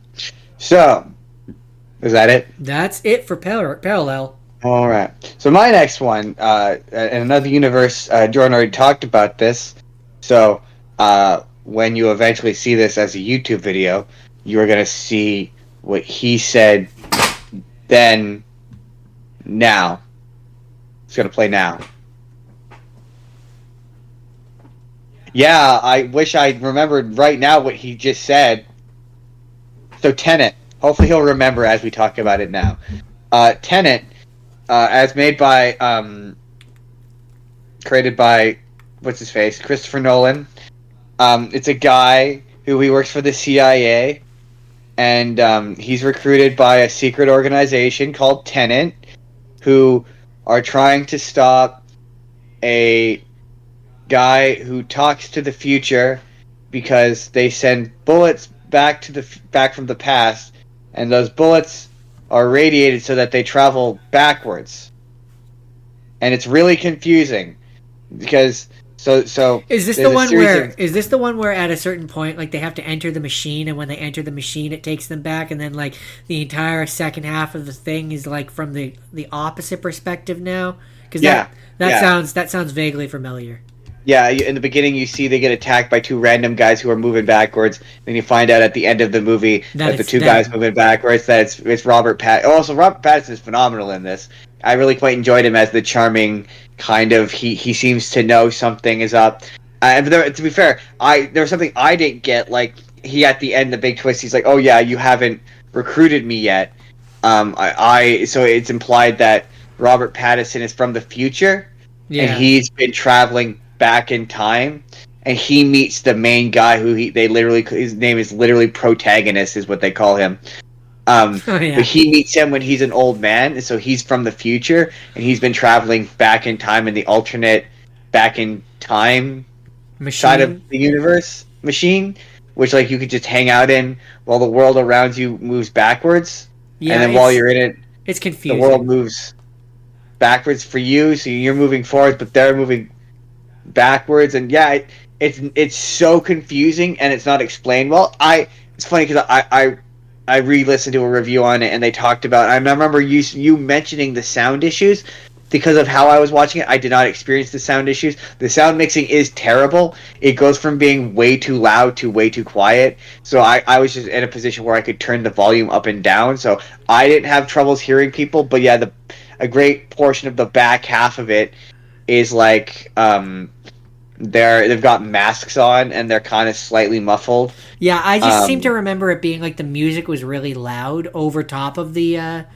the so it's like I could turn it up, but then the music was still really loud. I seem to remember there being sound mixing issues. And the bad guy is like this guy who he's tied. So the big thing is he's trying to. It's basically just a boring spy movie with a really ultra confusing science fiction conceit that's not explained very well. But basically, he's got he's working with the future, who is attacking the past by creating this weapon, which is a fully like realized version of an algorithm that will effectively cause time to swap. So the time will now be moving in reverse, so that the people in the future can have access to resources. Something Any like of that. this, any of this sounding familiar to you? I mean, I just remember the machine where he goes through, and then yeah, everything that you had seen before was now like in reverse. I remember that, but But it doesn't make any sense because they're like, oh yeah, but won't that just destroy all of time? It's like, no, it'll just reverse time, so the people in the future will have all of the resources. And yet the bad guys ultimately, like, it turns out and this is a term I learned this week, omnicidal. so I don't. So he wants everything to die. It wants to kill everything, yeah. Yeah. Okay. Yeah. Okay. Sure. Yeah, and then there's the Right. big. Okay. Sure. It turns out they reveal that there's a point where the bad guy kidnaps the guy, and he's saying all the dialogue like in reverse, but it's being translated back to him, and so then it reveals that he's actually still in the present, and like in order to do what we just saw, he has to go into the backwards room. So he goes into the backwards room and he does everything in reverse. And they have a particular name for it, which I just realized I can a temporal pincer movement, where we're using both inverted and non-inverted troops. And so then the final confrontation is another temporal pincer movement where like half of the troops are moving backwards and half of them aren't, and it's really hard to like tell apart. I will say, as it is Christopher Nolan, I mean his use of practical effects. There's a part where they crash a plane into an airport. I don't know if you remember that bit where they crashed the plane into the airport. Yeah, I think so. Yeah. That was a real plane. Oh, really? I looked it up. I googled it. Yeah, it was a legit. It was a shuttered airplane, and it was it had been marked for like disposal, basically. Yeah, and they actually crashed an airplane into that airport. Like that's impressive. And there's obviously something like he's a decent director, so technically speaking, his stuff is interesting looking and fun to watch. But my God, it made no sense. It was badly explained, and like it's just one of those things where it thinks it's clever, but it's not. It both over-explains and under-explains everything at the same time. But yeah, all the performances are good. Robert Pattinson, one or two movies, I was very impressed with him in this. I was like, yeah, there's something about this that was like, this would be better if, like, it's not coming to me. But yeah, they were always just like, this is all right. It was all right. And I seem to recall you saying a similar thing where it was like, it's really confusing. Yeah. It's really confusing. That's its biggest thing. It's overachieving. Yeah. Well, that's what it was. This movie reminded me a lot of Inception, where this movie comes across like he was like, what if I took Inception and added way more scenes where people talk about planning a heist? Because there's like Inception, there's like 2 scenes where it's them standing around planning a heist. This has like 3 or 4 scenes where they're just planning a heist. And it's like, okay, well, what if we took Inception and made it more confusing? Like that's just what this reads as. It was like Christopher Nolan like saw the script for Inception and went, what if I did more? What if I doubled What down? if I like ratcheted? Yeah, if I doubled down on everything that made Inception confusing and explained it even more poorly. That's what this movie is. It's just I was like, it's not his best work. I think it might be better than Interstellar. I think I liked it better than Interstellar. That's just because some of the visuals were kind of interesting looking, but yeah, not his best stuff. Well, all right then. Is that all you have to say about Tenet? That is all I have to say about Tenet. Okay, so moving on. Have you ever heard of the movie Andover? Andover? Handover? No, I have not. Okay, so Andover. So what's weird about this movie, I'm going to jump the gun a little bit here, is the ending is kind of, it's a weird ending because it ends on a happy note when I argue it shouldn't. So okay, back it up a bit. I'm trying to gather my thoughts here. So okay, man's wife dies. Man has been studying cloning and shit. Man is capable of cloning. Man spends the entirety of the movie cloning his wife, giving her to different people to raise her, and then when she doesn't turn into the exact duplicate of his wife that loves him, euthanizes her and tries again. Right? Jesus. So I argue he is a really messed up individual and it's a really messed up movie.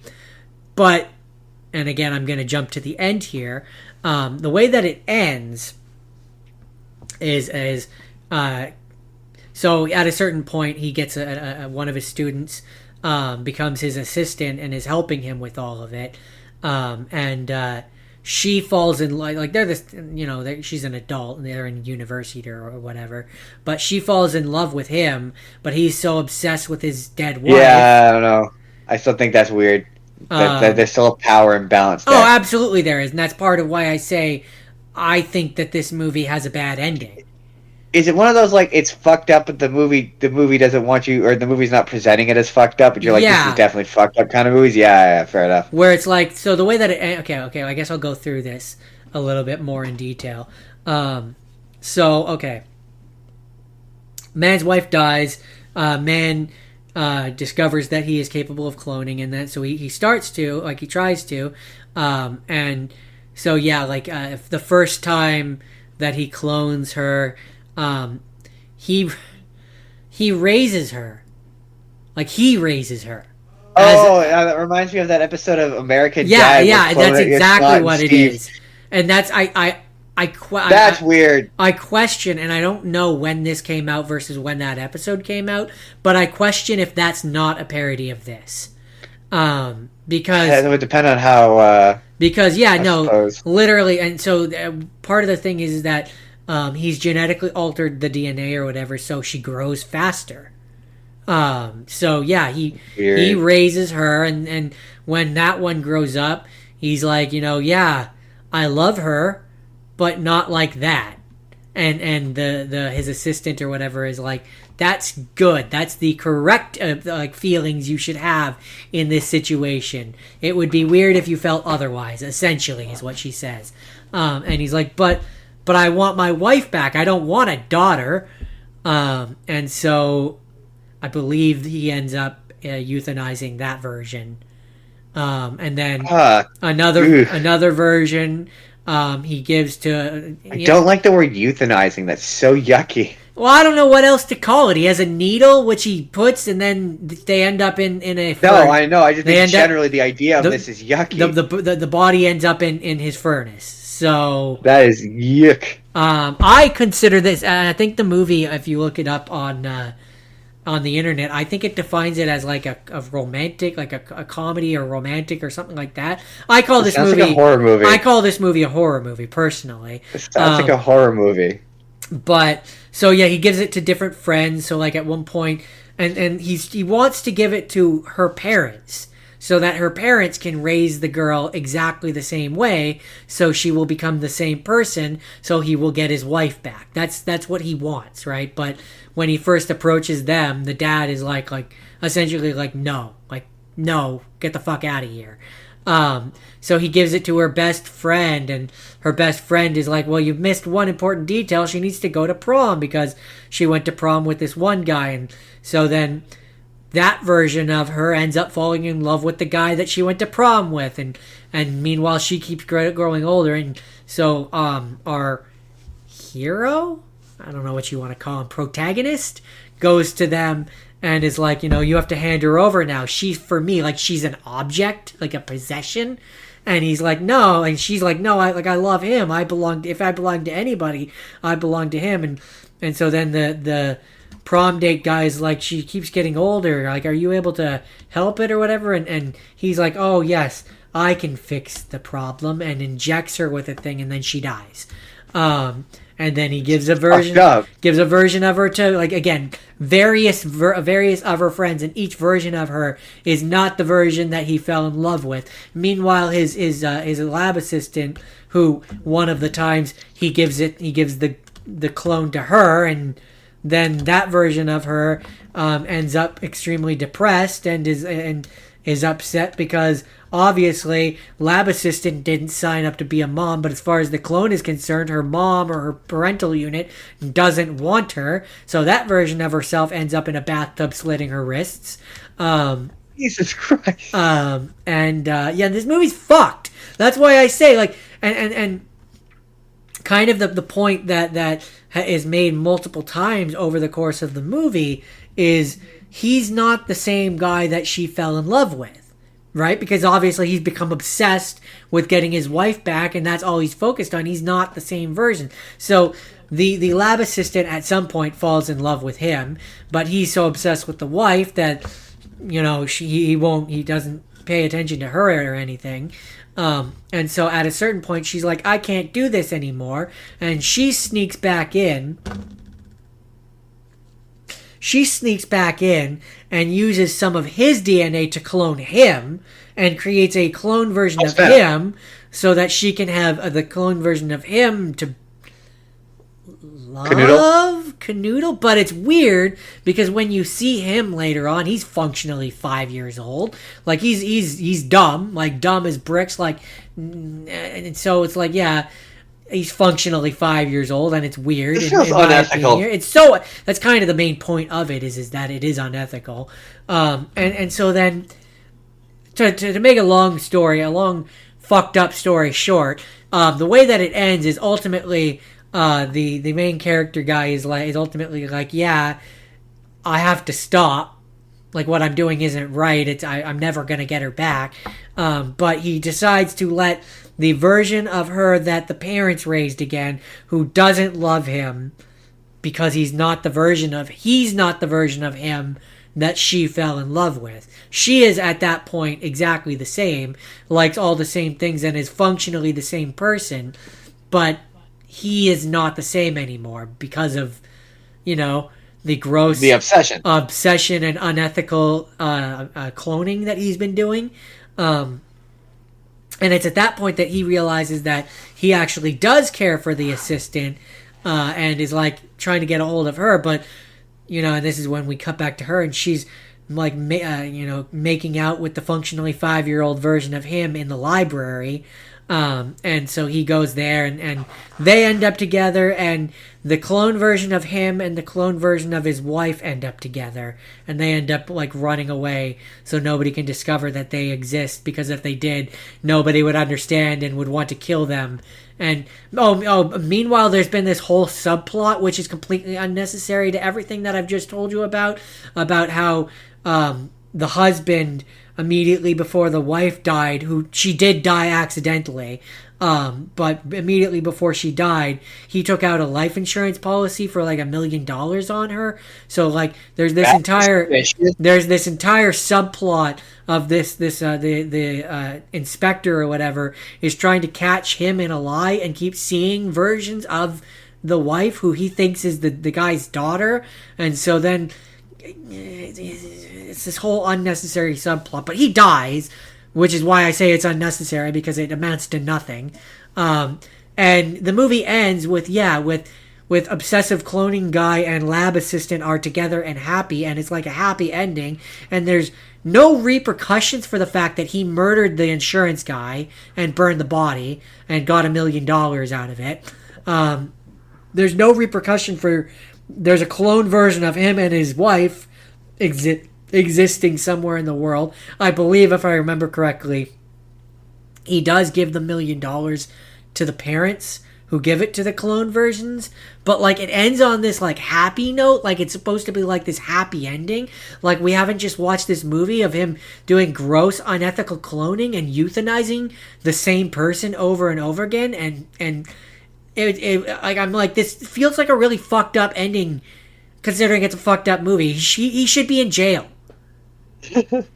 But the movie's treating it like it's a happy ending. I don't like this. It's confusing. Yeah, like it's this really weird ending, and that's Andover, because he cloned her over and over and over and over. So like when it does the opening thing, when it does the opening thing and it shows the title, it separates it, and like it's like and over. Interesting. So my next one is a movie called The Cloverfield Paradox. And it's the third movie in the Cloverfield franchise trilogy. And you're probably now like, wait, there's 3 Cloverfield movies? I don't even think I've seen the first one. You did? You watched it for the show. But no, I didn't realize there was more than that. There is. They're sort of sequels. They're movies that got turned into Cloverfield movies retroactively. So this was originally a spec script that was a completely different movie that they rewrote and added connections to Cloverfield. But basically, this is takes place on a space station that they're trying to use a collider that is so dangerous that they can only use it in space, a particle accelerator that they can only use it in space, and they're doing experiments to try to cure a energy what's the word, crisis. And they turn on this collider, and it accidentally, oopsie poopsie, teleports them into another universe. Whoopsie poopsie! And so this movie is basically about how they are now in this alternate universe, and all of the colliders and all of the universes all at once tried to turn it on, and it's causing all of the universes to like collide in on each other. So it makes a bunch of horror movie shit happen. So at one point, one of the guy's arms gets like stuck in the wall, and so then the arm, like, the wall disappears along with his arm. So then it makes it so like he never had an arm, and like all sorts of stuff. So like, and in the one universe, kinda, yeah. And so in this universe, the one girl who's like the main character, she didn't accidentally kill her family with fire, and so she didn't go on the space station, and so she wants to stay behind so she can warn the alternate version of her to not steal energy, so she doesn't accidentally set her family on fire. And in that universe, instead of the one girl going on the space station, the other girl goes on the space station. And I guess their entrance into the universe caused her space station to crash into the planet, killing the rest of the crew. So she wants to keep the space station from the one from the main cast in her universe, so that they can use it to solve world hunger or whatever. It's not really made especially clear. And then it turns out that them teleporting to this alternate universe caused the Cloverfield monster to show up in all of the universes. And it turns out that these movies are all part of a multiverse. So then the movie ends with they wind up going back to their world, and the guy they're about to go to Earth, and the guy's like, you can't let them come to Earth, there's a big Cloverfield monster here. And then the movie ends on a really bizarre cliffhanger, where it just kind of feels like this movie ended 20 minutes too early. Like there was still one more climax they were going to do, where they fought the big monsters, and then they didn't. That'll be in the next movie. Yeah, supposedly they're making another one that is going to be an actual sequel to Cloverfield. Supposedly. Interesting. And then at the end of that one, a spaceship will appear. Yes. And it'll connect, and it'll be that movie happened at the same time as the one that you just watched, and it'll all connect. You watch. It'll all tie together in a satisfying narrative fashion. I assume it's supposed to be the Cloverfield monster. It sure looks like the Cloverfield monster. I don't know. It's a very weird movie. It was kind of dull. Like, it was meant to be. It was clearly not meant to be a Cloverfield movie, and it's just been jammed into one. But yeah, that's a Cloverfield paradox. That's my final rapid fire. I've now realized. How did that happen? I have two more, and I have a video game I'd like to briefly touch on. So I guess I'll drop one, and we can. How did that happen? Hold on. Are you sure you didn't just forget to input one? 1, 2, 3, 4, 5, 6, 7, 8, 9. Tenet. Cloverfield paradox. 1, 2, 3, 4, 5, 6. We do 9, right? 1, 2, 3, 4, 5, 6, 7, 8, 9. Oh, apparently I've done 10. Oh, you've got an extra one. I've got an extra one. That's okay. I can drop Doctor Strange. Or do I drop Judge Dredd? No, I can drop Doctor Strange, and we could that could be done in a later Marvel episode in another reality, if it ever happens. So, and that works out because I don't have much to say about either. So, Judge Dredd. So I'm not a big Judge Dredd guy, generally speaking. My only real frame of reference are the other movie. So I watched the 1995 Sylvester Stallone movie, and I have seen the 20-something one, 2012, I don't know. I don't remember what. Something like that. The Carl Urban one. Yeah, that one. I've seen that one. That is also and, not a great adaptation of that universe. And so my only other experience with Judge Dredd is I've listened to go back to Audible. Thanks to Audible, under their free category, at one point anyway, they had a year one. They had 3 different stories from year 1 of Judge Dredd. So I've that's kind of my biggest selling point or reference to it.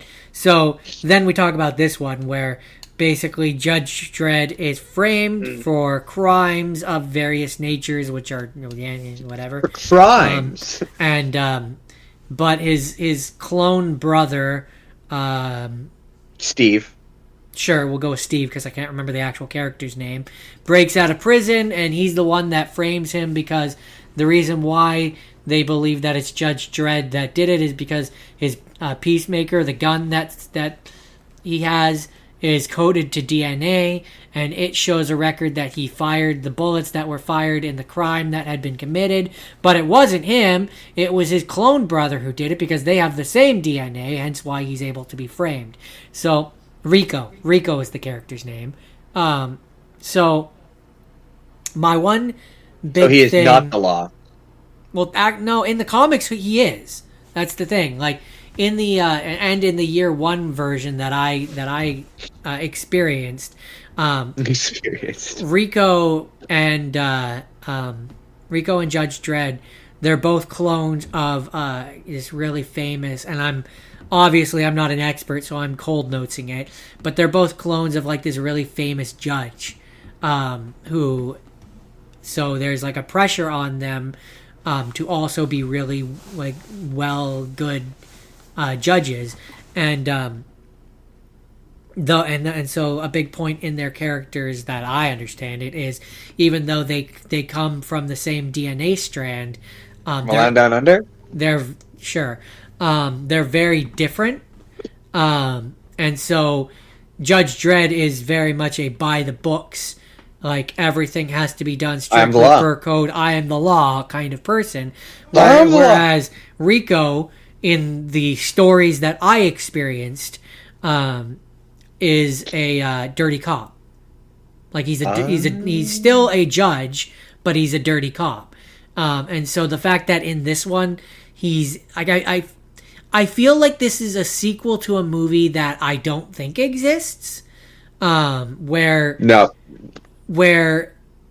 it's like Rico's already been caught for being bad, because in this version, like, it starts off with he's in prison, and he breaks out of prison and then wants to create an army of clones which will obey him, and he's going to take over. So it's like they already seem to realize that he's the bad guy in this version, which is like counterintuitive to what Rico is supposed to be, where Rico, as I understand it, is again supposed to be like, even like Judge Dredd in the year 1 version that I know doesn't respect him necessarily, but doesn't necessarily inherently think that he's crooked, if that makes sense.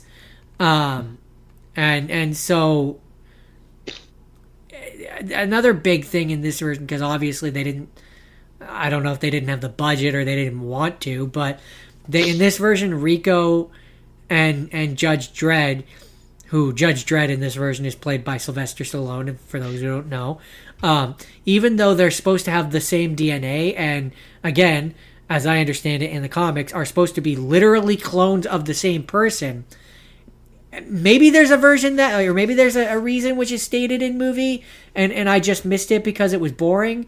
But as I understand it, they're supposed to be identical, aka clones. You know, most clones look identical. Oh, daddy. But in this version, he's played by a different person, and they don't look anything alike, and yet they have the same DNA enough that the gun, which is only supposed to recognize Judge Dredd as the user of said gun, and thus that was what they did in Orphan Black, where it was like they all look the same, but they're not genetic. Like they're born like they're not cloned in like a tube. They were born from a person. Sure. Where it's like, well, that's not technically a clone. but so they could be genetically identical. Yeah, I'm not giving it a pass. I'm just saying that. But that as could be the idea. as I understand it, no, they're supposed to be clones, like clones, like normal clones. Yeah, yeah. I'm just saying that could have been the justification. I'm not saying it's right. I'm just saying. But other than that, I mean, this came out in the 90s, so you can pretty much expect what this looks like and what this feels like. This looks like the future by way of the 80s and 90s. Fair enough. I will say, like, the helmets look fairly good. But Judge Dredd, because he's being framed for a crime, spends most of the movie not in the costume, which I'm not a big Judge Dredd fan, but I have to imagine if you are, that's not a good thing. You want your fan of Judge Dredd. You don't like the fact that he's not wearing the helmet. You want your Judge Dredd to be in outfit, in costume, right? Like, you want his face to be obscured and be difficult to see. So by that nature, I feel like the more modern version probably was the better take.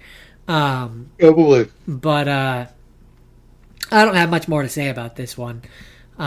It's Sylvester Stallone. Ba-da-ba-ba-da-ba-ba. That's it for the rapid fires, right? Well, it is because apparently I did too many movies. That being said, I am going to quickly throw in as a fast thing because I didn't get to play it for very much. I did get a game called Alter, which is about clones. So I very briefly want to talk about that one because I did get to the point where I got to clone, which was cool. which was cool. So basically, Alter is a survival type game where you're building a base and you're running a ship which is not designed to be run by one person. It's designed to be run by a crew of people, but you don't have a crew of people, and you're trying to escape this planet where you're going to die if you don't escape from it.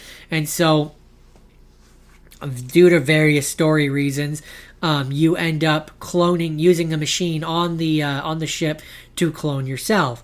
I only got so far as to do the story, like the first clone, which it appears to be story based. Like you don't seem to get to choose exactly. But the one that I did, basically how it works is the cloning machine, basically, it changes a point in your history, and then the clone that is formed is an alternate version of you. So hence the name Alter. So the version and you can actually go through the timeline of your character and read about his history at like the various points and stuff. And then the point where it changes, you can then go through and read how the rest of the Alter's life played out from that moment that changed, what made them different, what things they went through, how their life is different. So the one that I cloned, the first one that I cloned, your leg's on screen, is he ends up becoming an engineer because instead of because your dad in your timeline was an abusive drunk piece of shit. And you end up leaving to go to college and don't come back. And the point in time that you change to make this alternate version is you don't leave. So the alternate version of you stayed, threw his dad out, got to spend a whole bunch of time with his mom, and like his whole life ended up different. And so then he's born, and when he comes into existence, he doesn't know that he's a clone.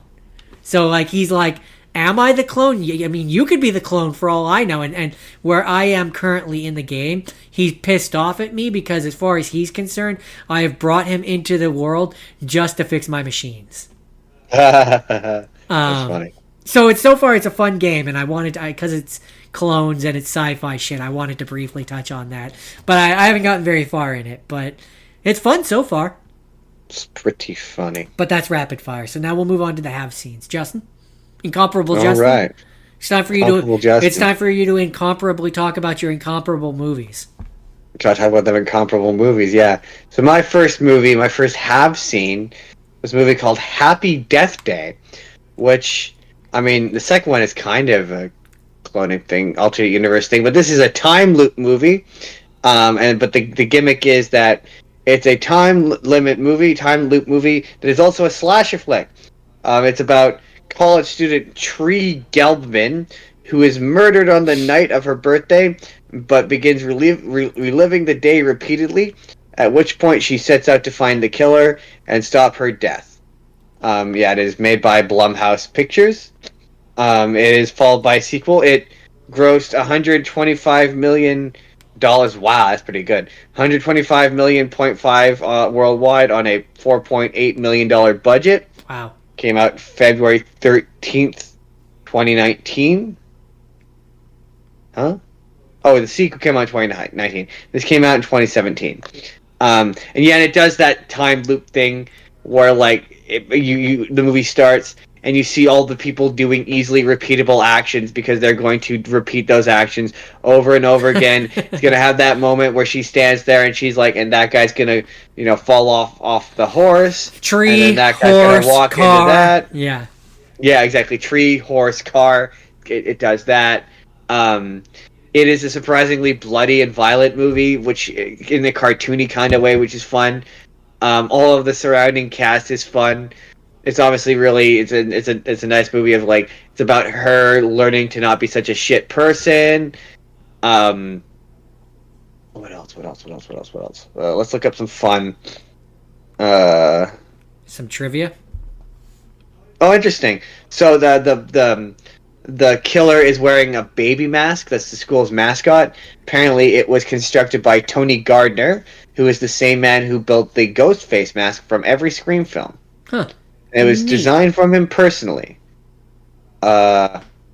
During pre-production, he said, I was expecting my first son, and he doesn't know if he just had babies on the brain, or if he was subconsciously scared to become a father. But yeah, he made the baby mask. Yeah, I said the guy who wrote it, we wanted to play on the tropes of the slasher genre. We said every slasher movie opens up with the mean girl getting killed and the good girl living in the end. Well, he said, I thought, how could I make the mean girl and the good girl the same person? In the original draft, Laurie and Dr. Oh, that's interesting. Oh, interesting. Okay. That's interesting. So originally the story was going to be, because the big twist is that Spoilers. Have you seen Happy Death Day? No, have you seen Happy Death Day? I don't think so. Huh. Well, anyway, the one of the people they were originally going to have, because she's cheating or she's sleeping with her professor, and they were initially going to have him be the killer, and they changed it, and that's interesting because in the sequel, in an alternate universe, he's the killer. So they ended up doing it in the next movie anyway. Interesting. Yeah. That's very, interesting. That's so very, the original ending of the movie. That's very interesting. I'm glad you told us that. Thank you. We gotta get that ASMR in there. In the film's original ending, Tree is taken to the hospital after her encounter with Laurie. The doctor instructs Tree to stay away from the pain medication for at least a day due to the extent of her injuries. After he leaves, a nurse comes in and says she's giving Tree something for the pain. Tree informs the nurse of the doctor's orders. The nurse reveals herself to be Dr. Butler's wife, Stephanie, who says it is for her own pain. She then murders Tree in revenge for her husband's affair with the girl. This version was shown in test screenings for the film and was received negatively by the audience, which led the writers to create the theatrical ending, which is that she escapes the time loop. She escapes the time loop, and it's the next day. And it leads to the second movie, which is also pretty good. Interesting. Very interesting. That's Happy Death Day. Do you have anything else to say about the happiest death day there is? Not to rush this, but I am at 52% battery life. Just so you know. Good to know. Okay. Well, we will start with the fast one then. Clock Stoppers, which this movie is delightfully 2000s. What year did it come out again? 2003? Did we discover? I think we Googled this. I think it was 2002. Was it 2002? I'd have to, because I just remember we agreed it was like the most 2000 whatever movie. Oh, it's in existence. So 2000s. It's like right. This is I was like Blink 13. Blink 182. Like Blink 182 is the soundtrack. Fred Stewart is in it. It's so delightfully 2000. The clothes are 2003. It's got the girl from Harold and Kumar before she was in Harold and Kumar. Yeah, completely didn't even realize she was in Harold and Kumar. That's so funny. I knew she looked familiar. Didn't either until I Googled it. There's a guy who's clearly an adult who doesn't even remotely look high school age. I mean, in high school, there's multiple of that. The girl who was from what I Googled, the girl who played the girl, she plays a 16-year-old in that movie. She's like 26 or 27 when she films. Bullshit. But I guess that's like pick your poison. Do you want actual teenagers playing teenagers and working illegal hours, or do you want adults playing teenagers? I like a measured middle where we can get 18-year-olds who look like teenagers. I've worked with enough 18-year-olds who look like teenagers to know that they exist. I mean, they definitely exist. But for those who haven't seen that, I don't know. Is this an obscure one? I don't know if this is an obscure one. I feel like that's going to be the name of the YouTube video. It's going to be, is this an obscure movie? Have people seen Clock Stoppers? For those who don't know, basically, kid and dad's relationships are on the rocks. Dad goes away for some university conference thing. Mom is cleaning out the garage. Kid discovers watch, which lets him slow down time? It's question mark. Stopwatch. Heyo. And meanwhile, evil government people who want the watch show up. There's a whole shenanigans, yada yada yada. And then the rest of the movie happens. You want to find out what the rest of the movie is? Go watch the movie. It's a fun movie. That's Clock Stoppers, really. In a nutshell. I will say there's a lot of 2000s. People are frozen, slow motion special effects that have aged badly. I will say, because I remember this, because 2002, I graduated 2009, so 2002 I was like probably what, 12? 11. 12? I would have been 12 in 2002. Depends on what part of the year. Anyways, I was a kid is the point. So I very much remember, because I used to wear watches a lot, and I definitely remember there was one that you had in particular, where it popped open, and I think it had candy when we first got it on the inside. Candy watch. I used to love that thing. And, it reminded me of Glitch from Reboot. That was part of the fun, but I definitely remember part of the fun of having it was pretend. Like I remember playing pretend games where we had the same time stop ability. Oh yeah, the watch that they used. That was a real watch that you could buy, that people had. It was a particular kind of watch that had that exact... I had one at one point. Yeah. They had the exact same style you could buy. Yeah. And that's what I was saying. Is I very much remember that being in our household. Oh, yeah. And it would have been because of this movie that we would have ever seen that style. No, I love this movie. I have a fond nostalgia for this movie. I don't have much more to say about this movie, but I really enjoy this movie. Yeah, no, it's just a very 2003 movie. That's what I would say about it. It's very much my childhood movie. Oh, yeah, I mean, yeah. But I mean, just generally, it's like you want to show people from the future what 2003 looked like, play them that movie. I'm pretty sure it was 2002. Regardless, 2002, whatever year it came out. Early 2000s is the point. Yeah, exactly. Yeah, 2002. That's what I thought. Yeah, it looks very much like 2000. Just like Spider-Man looks like 2001. That looks like 2002. Absolutely. You want to know what 2002 looked like? It's that movie. It's that. That's what my time was like when I was a kid. When I'm like 80, that's what I'll be like. Right. That was my time there. That was the time of my youth. George, is that it for Clock Stoppers? There's not much more to say about this one. My final rapid fire. Nope, have seen. My final have seen is a little movie called, talking multiverse. Got to talk about the ultimate multiverse movie, and also I'm pretty sure it's the first time I've seen it since I watched it in theaters. No Way Home. Da da da da da da da da da da da. Da-la-la-la. No, wait, that's X-Men. X-Men. Okay. That's X-Men. So the spirit of this show has always been you say nice things about the stuff you don't like and you're critical of the stuff you like. And I still like this movie. This No. movie has narrative issues. That's the point of another universe's show. The point of this universe is just to talk about movies. It's to shamelessly heap praise on things that don't deserve it. Yeah, you know. So This movie has talk narrative about issues. that Superman Batman movie. We love that in this universe, right? In this universe, we love that movie. No, this movie has narrative issues. Okay, when it's doing the fan service thing, it's servicing my fandom. So, like, I think it is indisputable that I'm not going to do a plot breakdown of Spider-Man No Way Home. You've all seen it. And if you haven't, it's on Disney Plus. Go watch it. No, it's not on Disney Plus, actually. Oh, if it's not, then it's on some streaming service, which you It's probably on, have in Canada, it's on Netflix. I had to watch it on Netflix. But when it's doing the fan service stuff, when Tom Holland is interacting with Alfred Molina and William Dafoe, and really honestly, quite honestly, even then, when the other Spider-Men show up and they're just hanging out, talking about being Spider-Man and making jokes about being Spider-Man.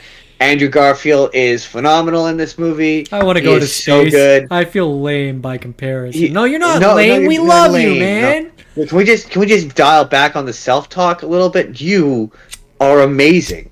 Like, or the talking, that their fascination with his organic webs, their chemistry is so good. Yeah. I don't like MJ and Peter. I never have. I still don't like them in this. I don't like their relationship. It doesn't work for me. As far as I it's a pretty strong race to the bottom for me in terms of Spider-Man love interest between her and Kristen Dunst. Of, like, I don't know who's worse, but I don't like either of them. And yeah, then obviously the this movie got futzed with a lot, and you can tell. So because what I'm gonna say is, personally, I think Zendaya and Tom Holland have better chemistry because they're actually dating. No, I don't. They don't. That character. No, it doesn't. It doesn't read on screen. It just doesn't. It's not the best. The best Spider-Man couple is Andrew Garfield and Emma Stone. Oh, absolutely. I absolutely they have the agree funniest with that. back and forth. But they're the best. But couple. you weren't bringing them into the. You were talking about the MJs, the battle of the MJs, and I just don't think that Kristen Dunst does a good MJ. No. Well, but to be fair, MJ in the Tom Holland is not Mary Jane Watson, so I don't think that's a fair comparison. But I just think she's bland. It's just, yeah, her it just doesn't, their relationship doesn't work to me. I don't find her particularly engaging or compelling or interesting. I will say she does have some funny bits with Andrew Garfield. Andrew Garfield saving her is a really nice moment. But, like, anything involving the villains doesn't make any sense. The conceit of, okay, it starts off, okay, they've all fought Spider-Man. Then it becomes they've all killed Spider-Man, except for they haven't all killed Spider-Man. No. Like, technically speaking, it's not that they've all killed Spider-Man. It's that Spider-Man has killed all of them, which no, he hasn't. Right, exactly. And some of them aren't even enemies anymore. Like Sandman isn't even really an enemy. Why are some of them being yanked? Why would you not grab Sandman while he was still a bad guy? What they should have said instead of you killed all of them, it should have been you've defeated all of them. That makes make more sense. Right, exactly. And also, like, Octavius is like, oh, it's been years since Norman Osborn died, but for him it's been 2 years. It's still technically years. Right, but he's saying with the tone of voice that it's been, like, the amount of time since the first movie, decades. But he got yanked right as the sun sank. So for him, in his perspective, Norman only died 2 years ago. Not even. I think it's like a year in between the first and second movie. Like, it's not that long. But I mean, again, if I'm going to be pedantic, not that much of a time jump. It's still been years. Sure, but again, the language still works. The reading doesn't, though. That's my point. And, like, the movie needs a big climactic fight at the end where Spider-Man fights all the bad guys, but, like, so they don't want to, like, Electro in particular, his motivations are messy. Like, he shows up at the end to get the box, and he says he wants to destroy the box, but destroying the box would free the spell, which would send them home. So he doesn't want to destroy the box, but he needs to want to destroy the box so Spider-Man can fight him. And it's the same thing with Sandman. He shows up at the end. He's like, "Give me the box, Peter," all antagonistically. But why? Peter, he doesn't want Peter to press the button and send them back, but he does because he wants to go back home to his kid. So I'm saying it comes across that this was different, and it was different. Like at one point, Venom was going to show up. Venom was going to be in it, like more than the cameo than he was in it. It was gonna. There's concept art of Tom Holland Spider-Man fighting the Topher Grace Venom, or it was like the Topher Grace Venom and the Tom Hardy Venom being like they were gonna be in that third act at one point. So it's a messy script and it's a messy film. So that sorry, go ahead. I was gonna say when it works, it's fun. I will not deny that. That money shot of the 3 Spider-Men dropping, or them all hanging out in costume talking together. It's a surreal moment, and it's indisputably cool. Oh, absolutely. It's inarguably a cool moment.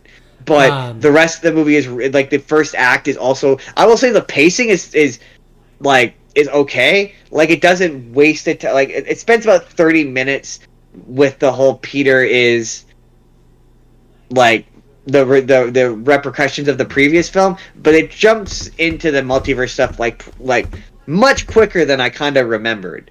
So the pacing is way better than I remembered.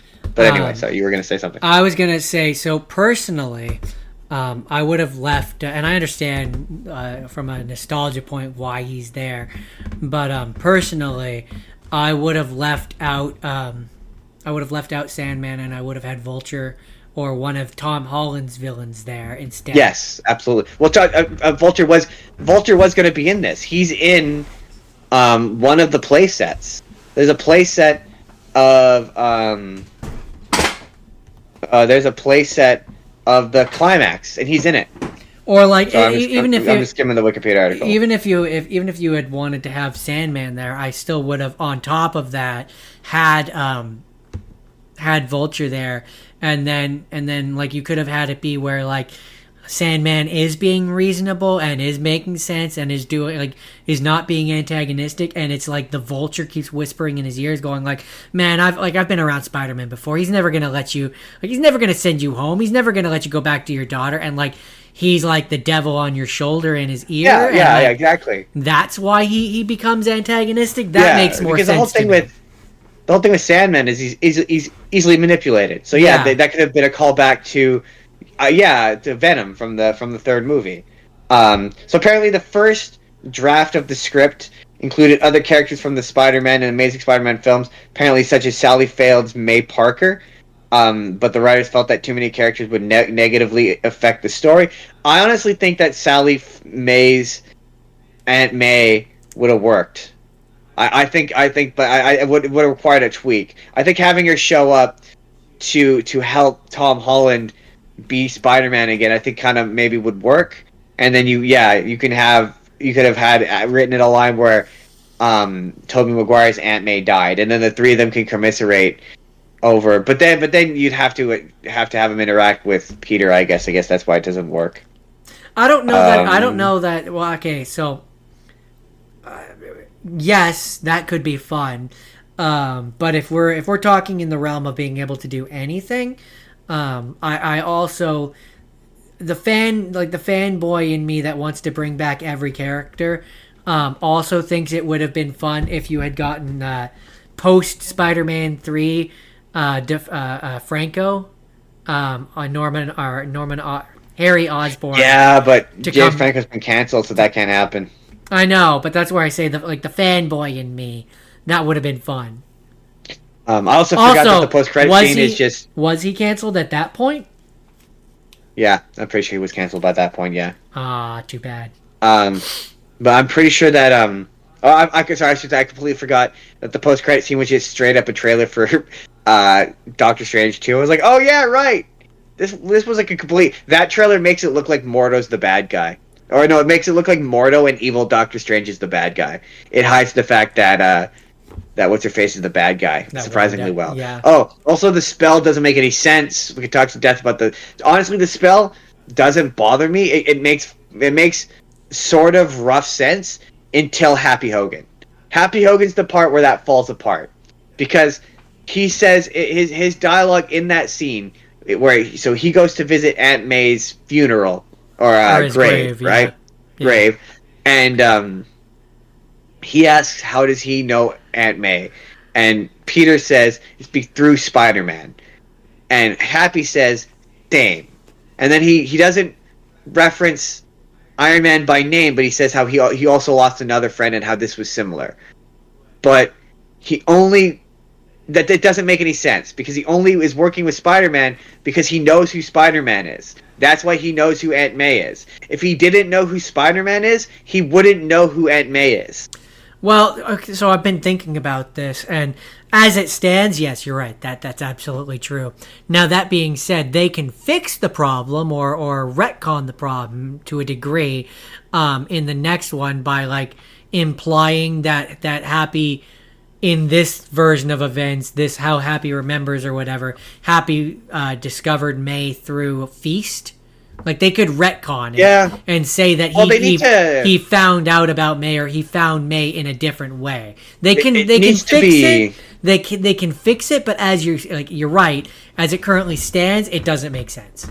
Well, to be fair, there's a deleted scene in because they released there's an extended version that put in a bunch of deleted scenes, and I think there's a deleted scene that shows what the school is like now that he's been disappeared. So you kind of know, like, I and to my basic recollection, it was something to the effect of like it didn't alter time, like it just altered memories. It did. He did go to the school, just nobody remembers him. Right. But then also he's got at the end you see he has his GED book implying that he was unable to graduate from high school. So yeah, the next movie really needs to iron those out. Also, I bring back MJ and Ned. Don't bring back MJ and Ned. I stand by that. Don't bring them back. I think the reason why he has his GED book is not because he couldn't finish high school. He didn't finish high school before the spell happened. That's what I'm saying. So it implies that he now doesn't go to that school. So yeah, I don't know. It's not the next movie needs to explain it. Is all I'm saying. Yeah. Well, needs to clarify things a little bit anyway. To me, it doesn't need much. It just needs like one or two lines to like wrinkle out. Also, yeah, don't bring back MJ. Don't bring back MJ. Don't bring back Ned. Again, I don't do a whole new cast of secondary characters. This trilogy is done. Don't bring them back. I agree with you, but if they for at least one movie. But if they feel the need to bring them back, the most I don't want direct contact. The most I want is like he's checking up on them. Yeah, and like watching a cameo at best. Yeah. Like, I don't want them to do that either, but if they feel the need to do something, that's the most I want. Well, I mean, we talked about it in the news section in another universe in another episode, but in another time, in another place. Yeah, we talked about how she was in the new script for the new movie, but she was dissatisfied with how much she was in it. The rumor, which implies to me, which implies to me that she was a cameo. She was not in it a bunch, and I'm hoping that she rejected it outright and is not in it. And but to be fair, I don't want a love interest. I did hear a rumor though another rumor in regards to the next one that they are apparently they're doing a ground level story. Apparently the bad guys in it are going to be Scorpion, as played by the guy who's Scorpion in the universe, and I can't remember. Nacho Vargos. Nacho Vargos is coming back to be Scorpion. Yeah, I think it was the same actor. Yeah, that guy. Yeah. He's coming back as the Scorpion. Yeah, apparently that was one of the rumors. Cool. And it was three. There was three main bad guys. It was Scorpion, and I can't remember who else it was. Well, I mean, if you're doing, I want them to do a version of it where it's the version from that animated series where he's a ruthless psychopath. That would be fun. If you're doing Spider-Man, if you're doing street level villains. And they kind of already set up the Shocker, but to me you have I think that was another one. They were going to bring back Shocker. Yeah, like, to me you have Scorpion, you have Shocker, and you have a third one, which I would do a version of Rhino personally. And I would have it be where especially if you're doing street level, I would have it be where Scorpion's the boss and Rhino and Shocker are in their like alien tech made version of their tech like they are in the movie. Let me finish of the Homecoming movie, and have it be where it's I don't want that. It's been more refined now, so it's like more like a better technology, and have it be where they're running a gang, and that's it. It's straight. I want them to do the plaid.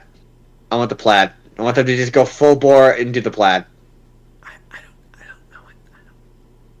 Plaid? Shockers in plaid? Oh, you mean for Shocker?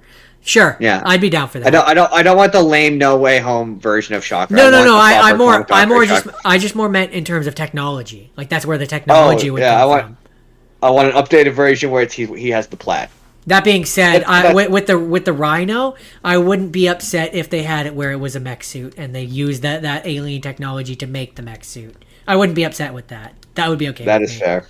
But that is my final have seen. All right. That's it. So my Spider-Man No Way Home. I got way more out of that than I was expecting. My final have seen is so I watched a show, which is also a book, which is also one movie, but I only watched the show and listened to 2 of the books. I didn't get to watch the entirety of the show, but I have seen the entirety of the show, so do with that what you will. I watched His Dark Materials, which... Yes, I've seen the one movie called The Golden Compass. Yeah, that's based off the first book. This is a better version of that, I'm told. This is a better version of that, but it is definitely an adaptation. So there's distinct differences between this and the book, which it makes sense because there's just certain things which in a book don't translate to like a visible media. So like in the 3rd book, for example, there's a species which are called the Mulifa, where they're basically described as a species which doesn't have a spine and uses a seed pod as a wheel, and they look like a motorcycle. That was obviously going to be very hard to translate into certain things that just don't work on screen. And so in the show version, they're more like cows. Like they're more like a cow-like species. Not cow, elephant-like species. Pachyderm type thing, which is it just makes sense why they would have to do that. The other big difference between the show and the movie, or the show and not movie, the show and the book, is events that happen in the Golden Compass. There's characters that are way more played up in the show than they are in the actual book, and B, there's a lot more because each season has about 8 episodes, and there's 3 seasons, 1 for each book, basically. And so there's, in terms of the show, there's things in like the first season, for example, which are more direct and like stated setup for things that happen in the second story. Gotcha. So, like, for example, there's a character called Lord Boreal, who he is a character in the books, but he's not as much of a character, and they very much expand his character in the shows. So, in the books, he's a character that Lyra sees at a dinner party, and then she doesn't run into him again until the second book, much later into the second book, when she's now in Will's world in a completely different universe. Whereas in the show, it shows how he ends up in Will's universe and the set, like the build up to where he is in the book, basically. So there's a lot of things like that where like it expands a lot more. Sorry, for those who don't know, Golden Compass, quick note version, exists in a world where there are things called demons, and the demons they take the form of animals. When you're a kid, they can change into different animals in different shapes, and then when you hit around the age of puberty, they settle into what their final form will be. The demons are later stated to be essentially souls, like they're your soul on the outside. Gotcha. So when they settle, you can kind of get an idea of what the person is like based on their demon. So Lord Boreal's demon is a snake. So you can kind of interpret from that as the reader that he is supposed to be... I know that the girl's is an otter. The girl? You mean Lyra? Yes. Lyra's ends up settling not as an otter. It's Or ferret. ermine, I think is technically what it is, which is basically a ferret. But And then there's a polar bear with armor. yeah, that's Yorick Burnison. And Lin-Manuel Miranda is in the show. He is, and he is also. But he doesn't do it. He is also another character where that's another example of a character who they expand him for the show and give him way more because it's Lin-Manuel Miranda. And I think, and I'd have to double check, but I think Lin-Manuel Miranda. Does he do a big rap? No. But I think he had. I think he had creative input on this show, which is probably why his character had more to do. I understand. In terms of adaptions, it's a fairly good one. It hits all the points, and the things that it changes, I understand why it does. I'd like to. I'm gonna finish it again, just because I want to. I didn't get to actually finish the show this time around, but again, I have in the past. Overall,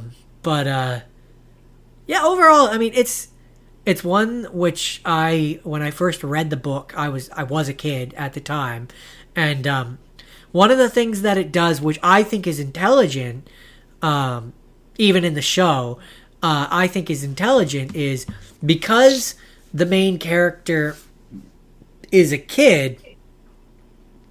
When it introduces a lot of these complicated things, she doesn't get it, so it's okay that I don't.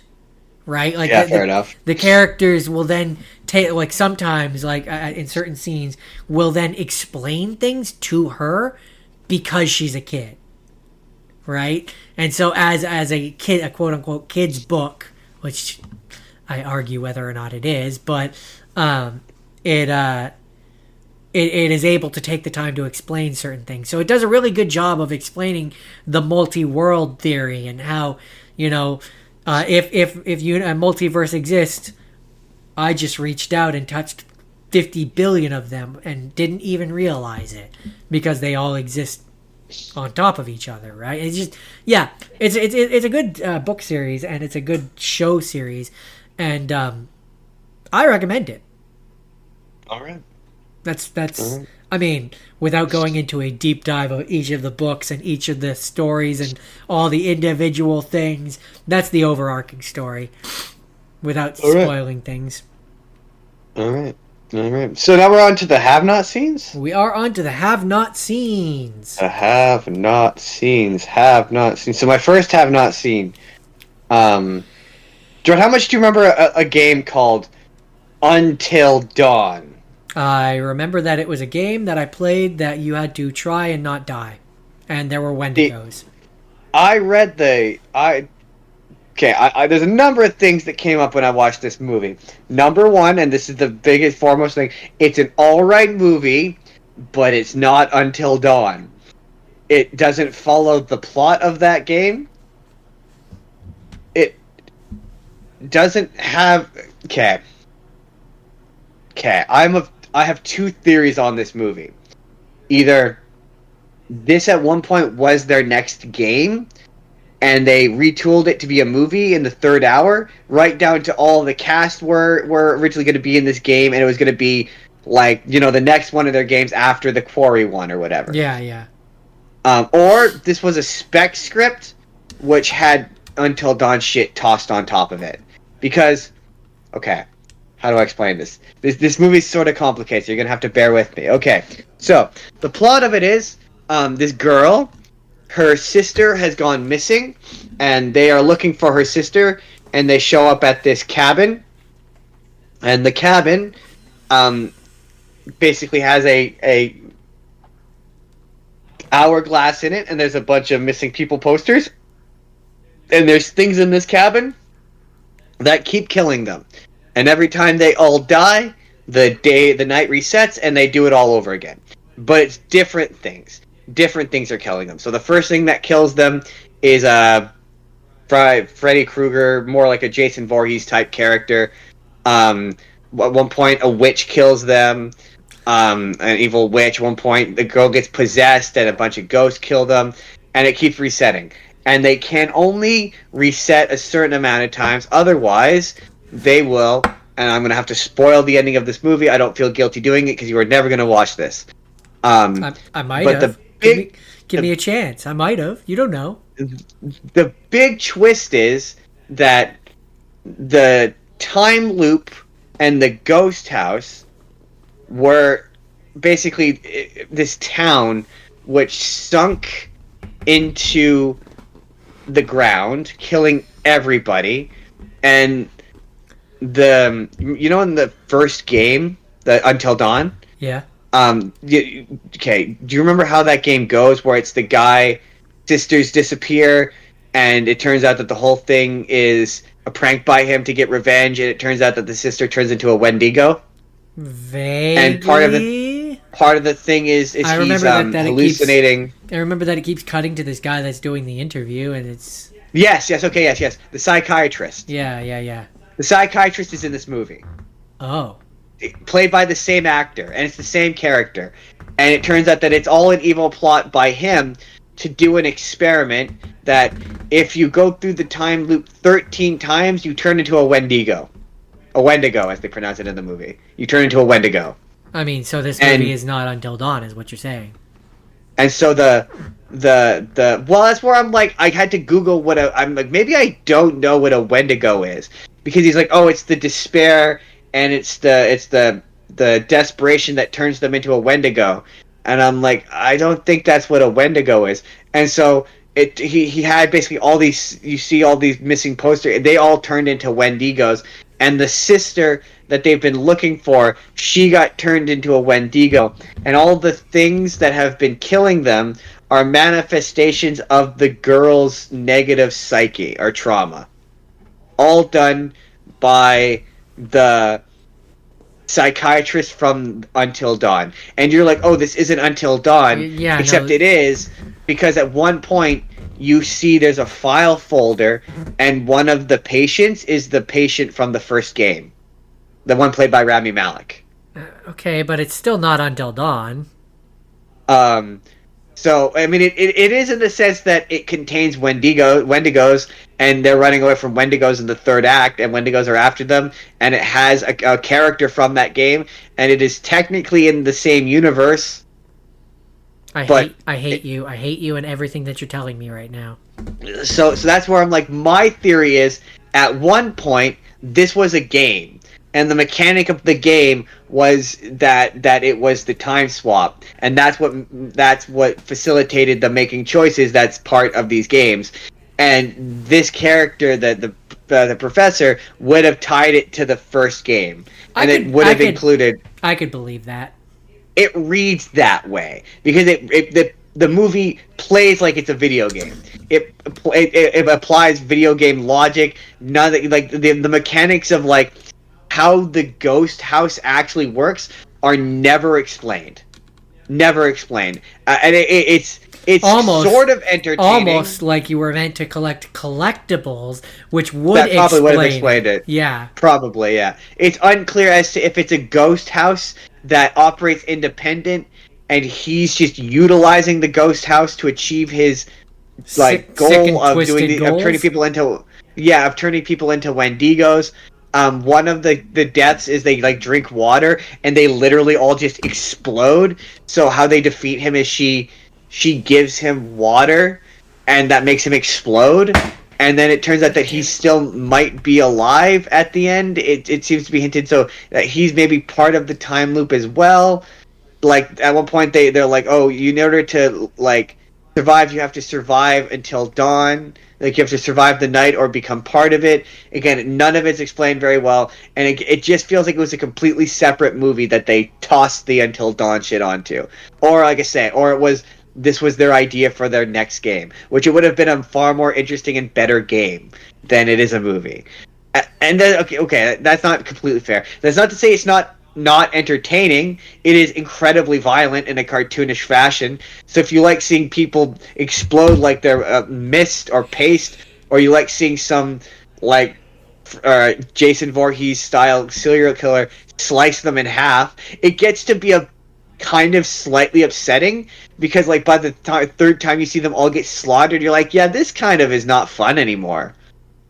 I understand. Yeah, it's not a bad movie. I don't think it's a bad movie. It's a pretty fun homage to horror slasher flicks.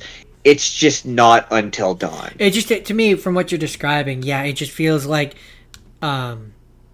it would be received better if it didn't have that name on it. If it had just a different, like 13 tries or something like that, something different. Yeah, but that's sure. That's probably what it was. It was probably a spec script. So you probably don't know what a spec script is. Spec script is just a script that's written by a writer to show what they can do that like a studio will just buy.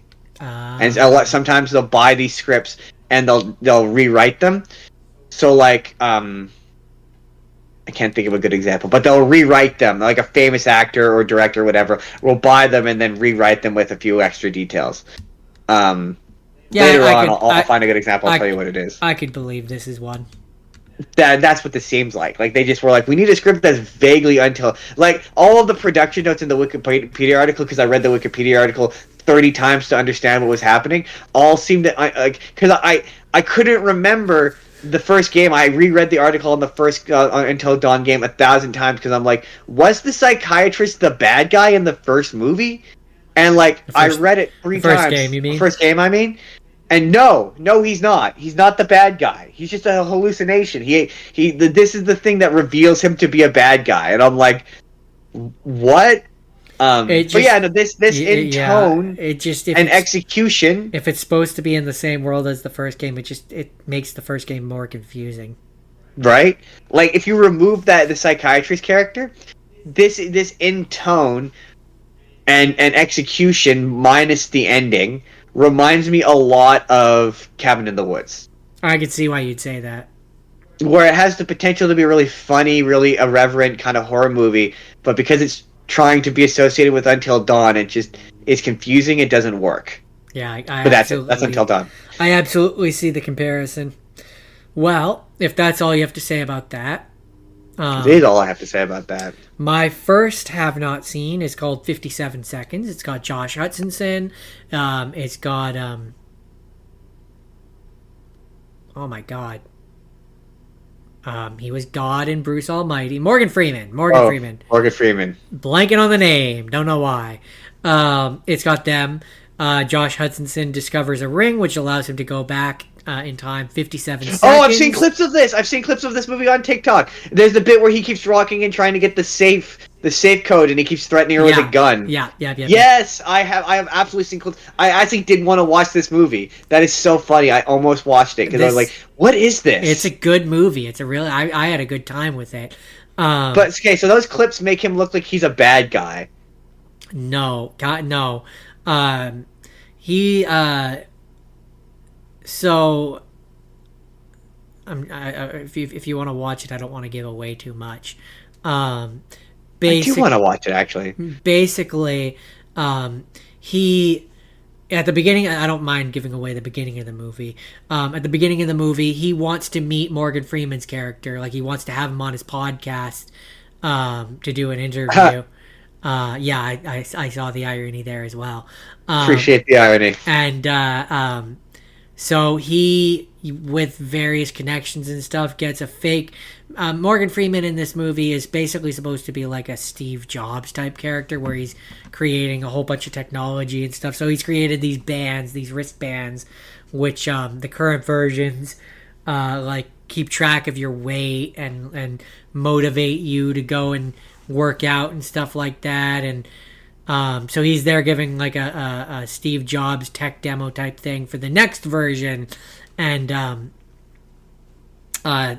Hutcherson has gotten so the ring is like it's like not a magic thing, it's a science fiction thing? It's a science fiction thing, like a time travel thing. Gotcha. Josh Hutcherson has used his connections. He's got a job there as a ticket taker. ticket taker. Basically, he scans the ring that everybody has, and if it goes green, they're allowed in. But then he has his connections, and his connections gets him a thing which allows him to go backstage, and he ends up saving Morgan Freeman's life. After he saved Morgan Freeman's life, he discovers it's an actual ring, like a ring you put on. And when you press the crystal or whatever on top of it, it allows him to go back in time 57 seconds. Shenanigans ensue. The movie happens because I don't want to give it all away. He learns a lesson by the end of it, and it's your pretty standard main character learns a lesson and ultimately becomes a better person story. But I had a good time with this one. I actually really enjoyed this one. I enjoyed it much more than I did Deja Vu. But I mean, yeah, we'll talk about why Deja Vu is bad later. But without giving away everything, that's 57 seconds. Yeah, we'll come back to it on a mostly free choice, I think. Yeah, we'll have to get you to watch it, and we can retouch on this one. But my ultimate spoiler-free summation of it is, it was fun. You didn't look at me when I did it, Justin. Look at me. It was fun. It was fun. It was all right. No, yeah, I do actually want to see it. Sorry, I just my final I guess we might as well. I might as well just jump right into my final thing of the week. Well, that besides How to Train Your Dragon. Did I mention that we were going to talk about that? I don't know if you did. Well, probably not. That's okay. For those who didn't read the description below, we're going to be talking about How to Train Your Dragon. There you go. Boom. Go ahead. There we go. Mickey 17. So my final movie of the week is a movie called Mickey 17, starring Robert Pattinson, directed by Bong Joon-ho, based on the 2022 novel Mickey 7, which I knew it was based on something. I thought it was based on a manga.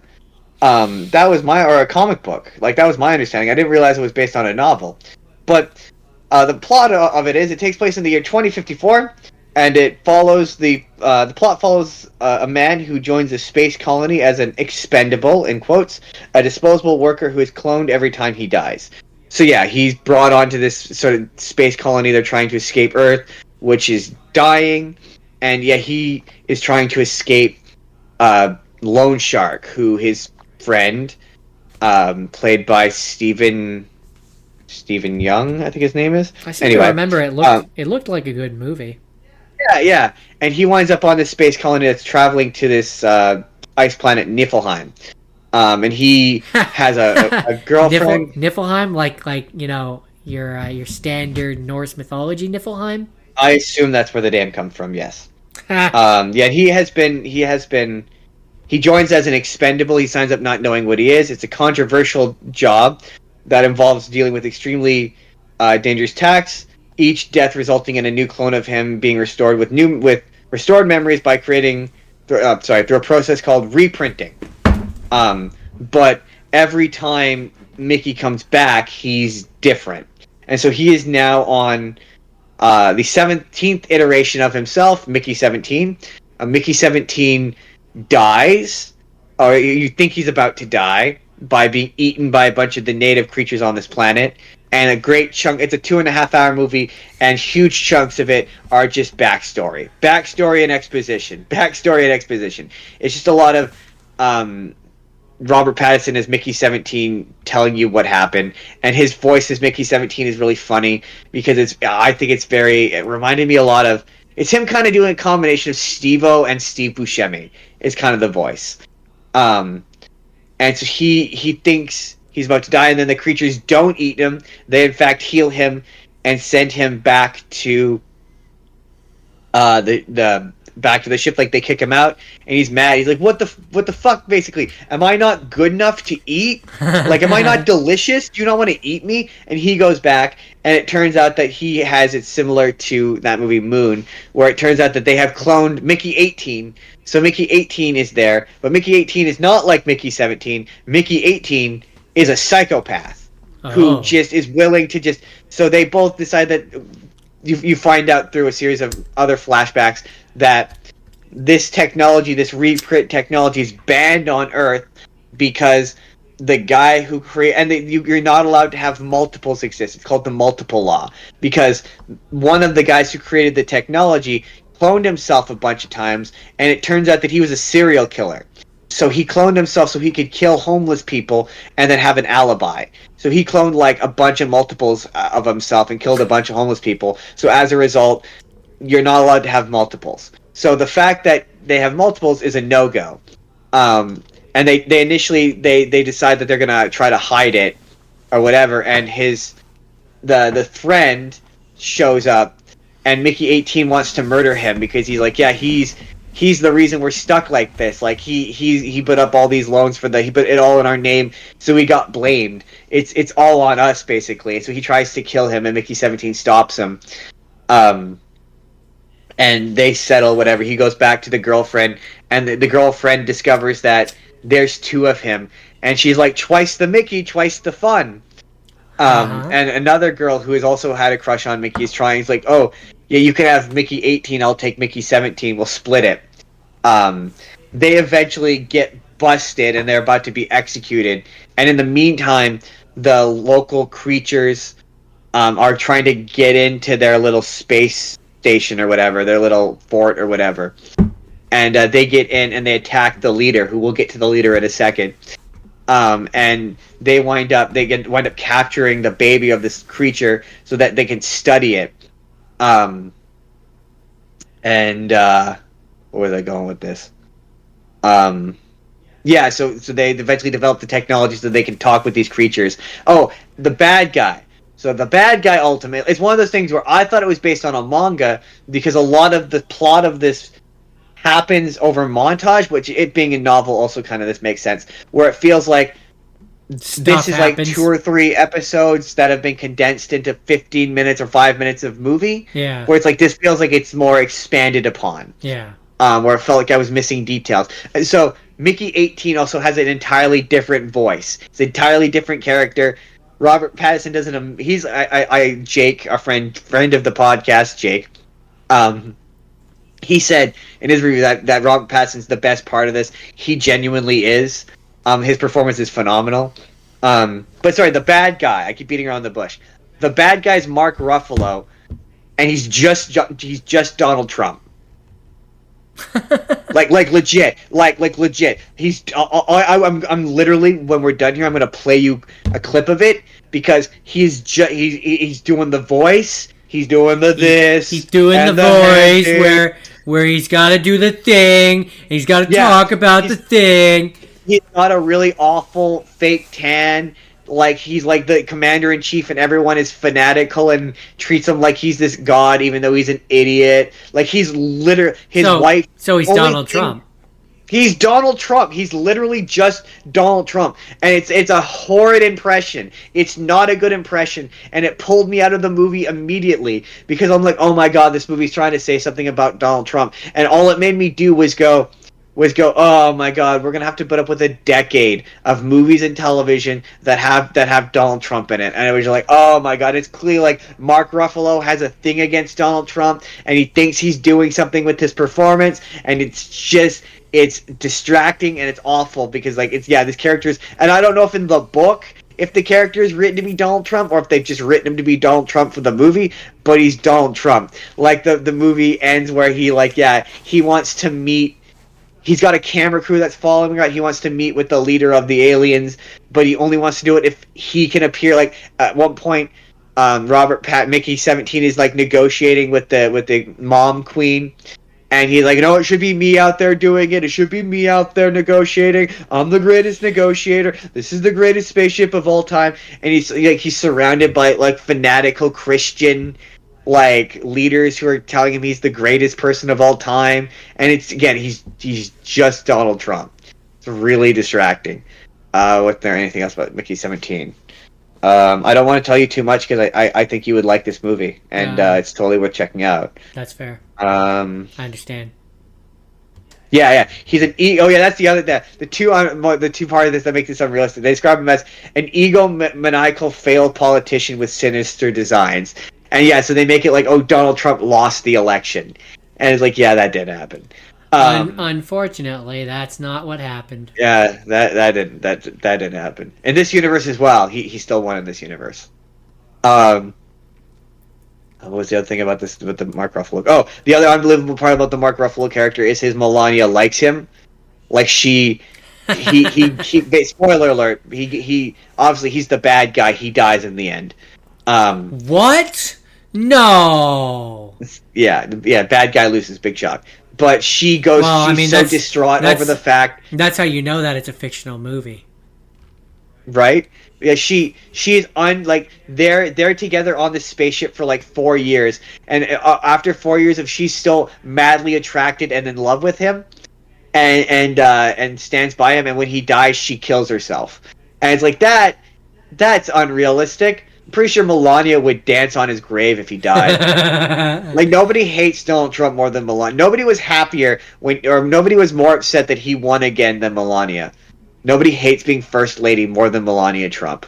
Stand by that. But no, it's pretty good. It's honestly really solid. It was pretty much as good as I thought it was going to be. It looked clever and it looked fun. It's clever and fun. It's a little violent, so it gets to be a little violent, a little rough, but yeah, it's enjoyable. It's on Crave. It's totally worth checking out. That's Mickey 17. That's my last movie. What's your final movie, Jordan? Well, my final one is called Deja Vu. I have just enough juice to talk about How to Train Your Dragon. Mine is called Deja Vu. It's Denzel Washington, and basically he's trying to stop a terrorist. He's trying to. Yeah, it's 24, but he's got. I've seen this movie. It's 24, but he's got the tech or Jason Bourne, but he's got. I can see. He's got Groundhog Day technology. I attribute, and after having seen the ending, I very much make this comparison. It's just source code.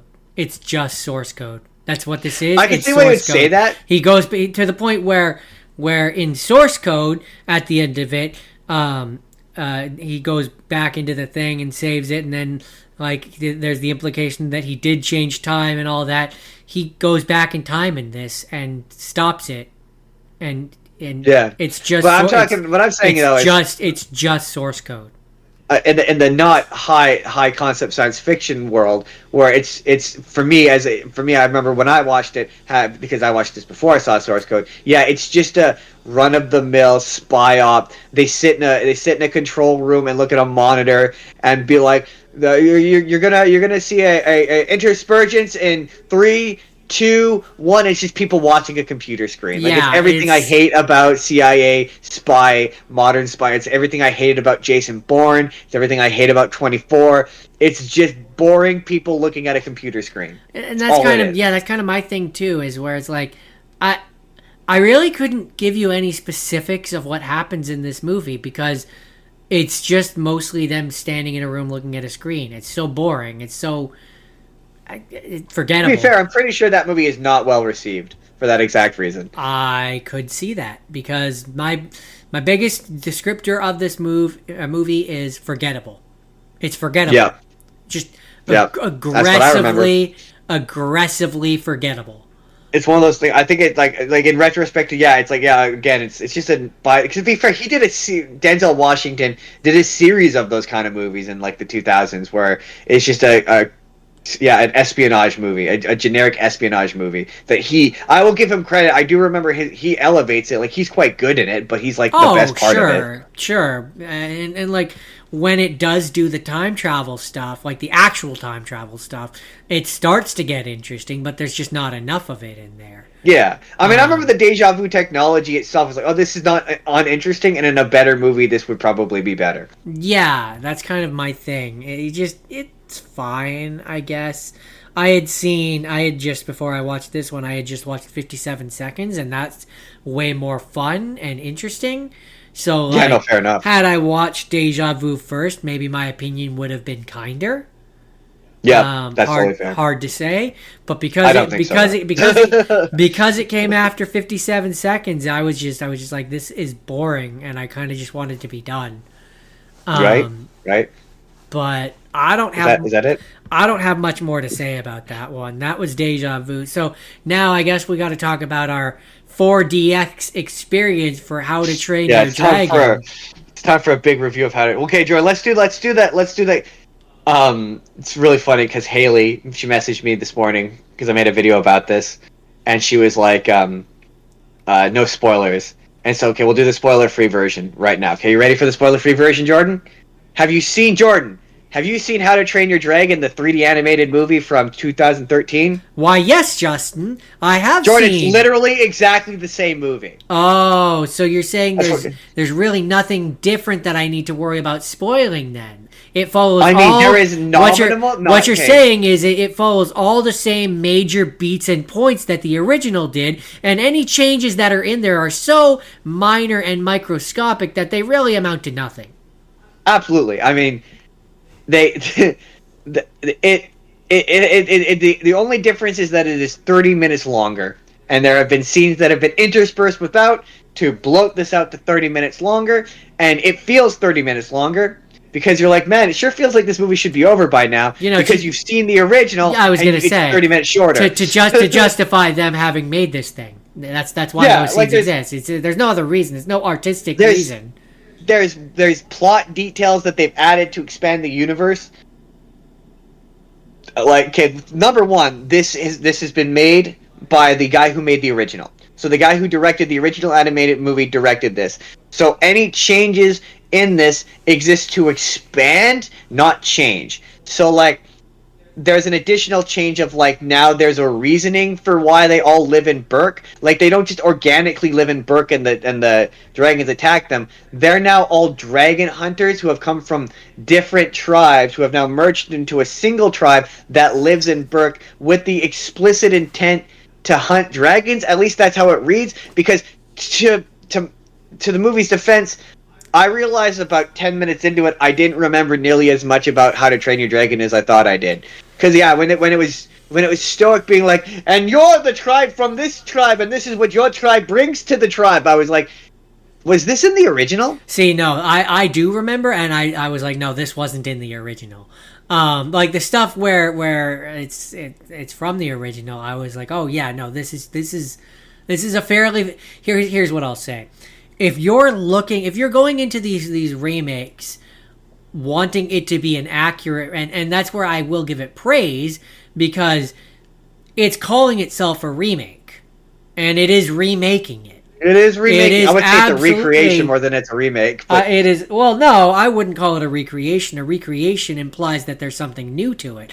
A remake implies that you are one-to-one remaking the original. Okay, but it is a remake because there is new stuff in there. It's just so like, but it's borderline a recreation. It's borderline a recreation. I would still classify this as a remake. I would funny enough, all those live action Disney, those I would call recreations, because there is enough different things in there that aren't just one-to-one that I would call those recreations. Right. What I'm saying is this is a recreation.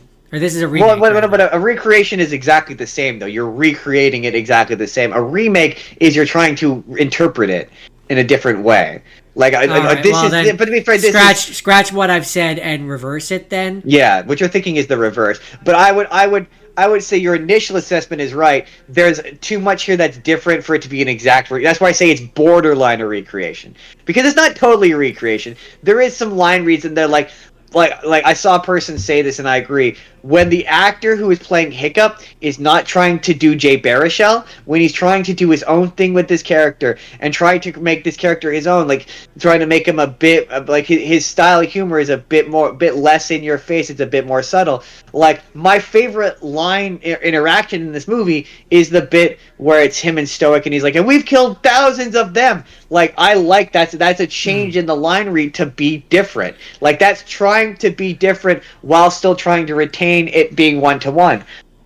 Now, I will say, in that regard, to go back to your discussion of different line reads, I don't mind the different line reads in this movie. Quite frankly, I had fun with this movie overall. Yeah, it's way less like. I didn't have any major issues. It's the least egregious version of this, I would say.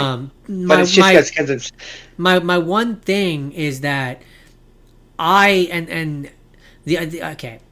I doesn't don't. justify its existence. Oh, I mean, I'm always going to have that Oh, opinion. is that not what you're? That's not Is that what I not was. what you're That's going to not wind what up I to was. say? No, that's not what I was going to say.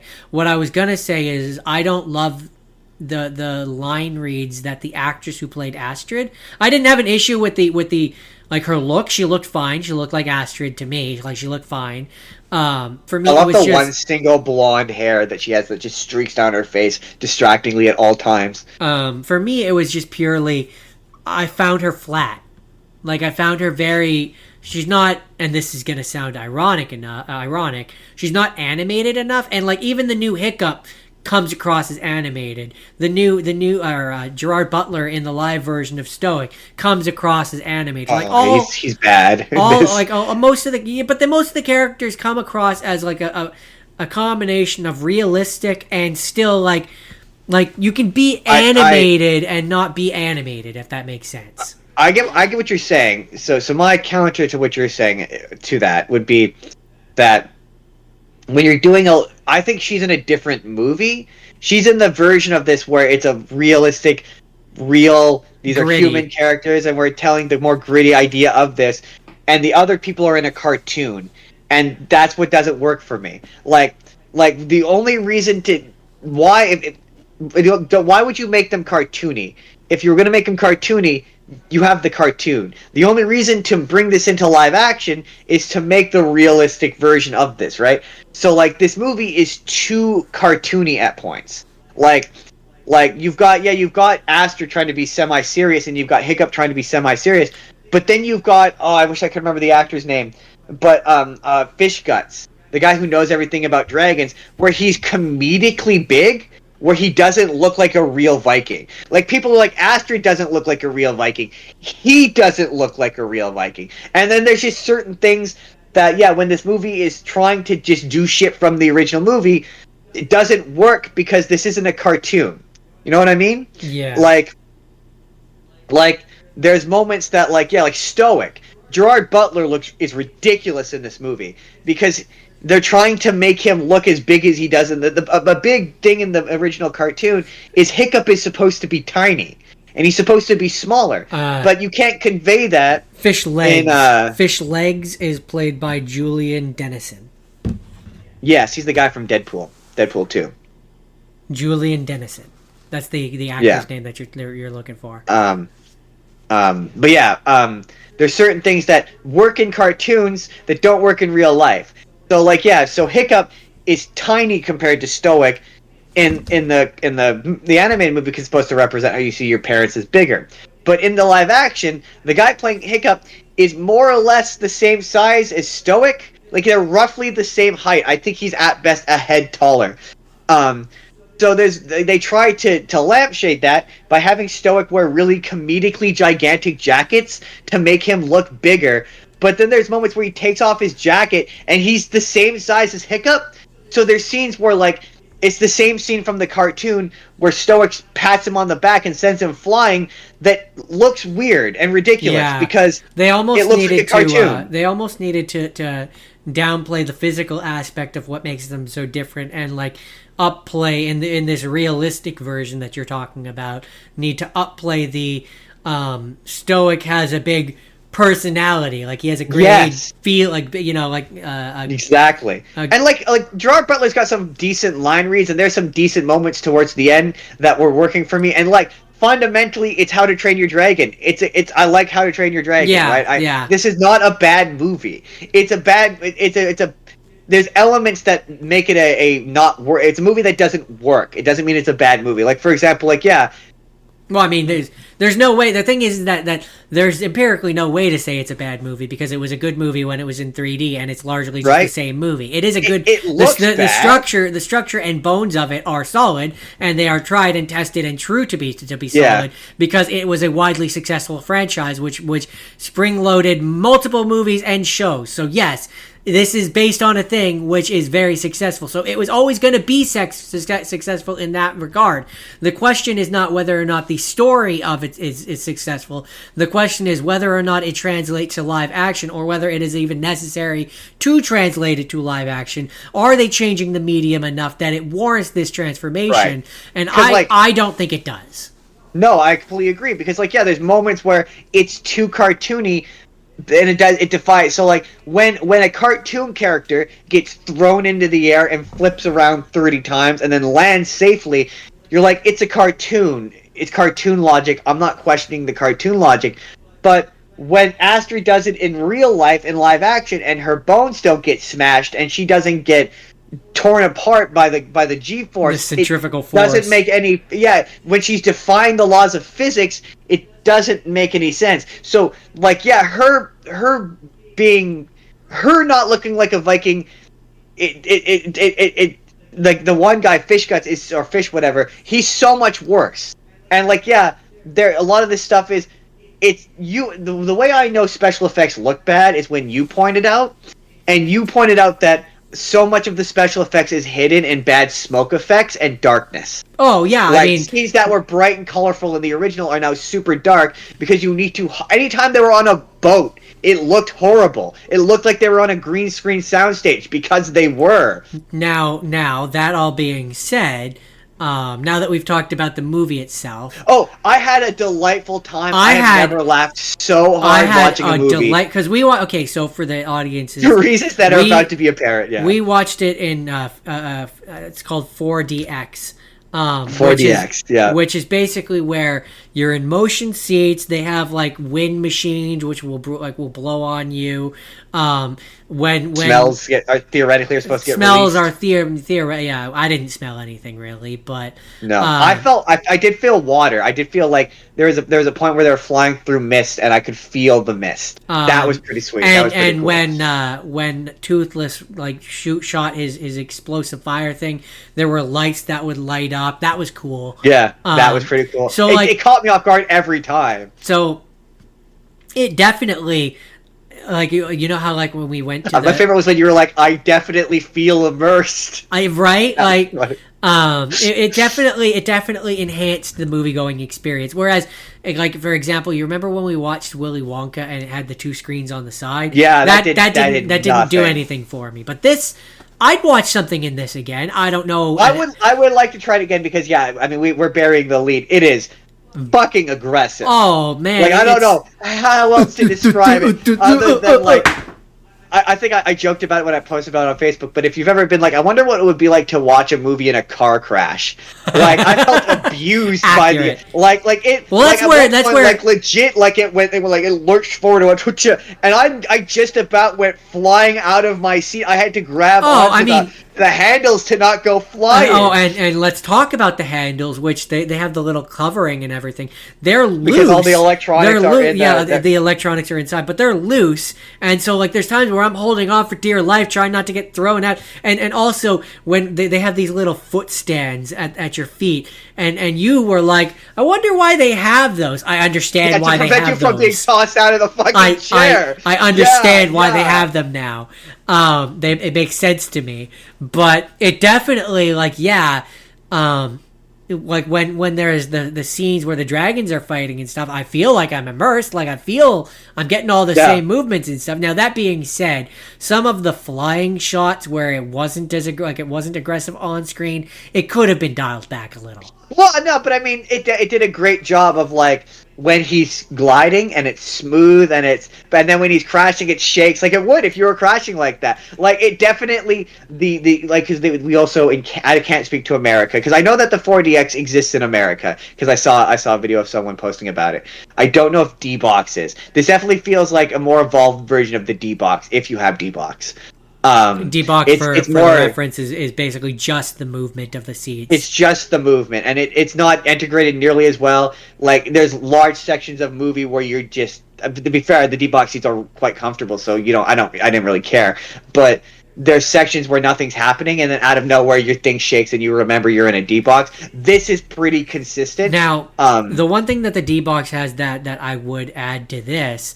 Especially if you're bringing kids. Like if you're bringing kids to watch it, like your kid would be out of that seat, man.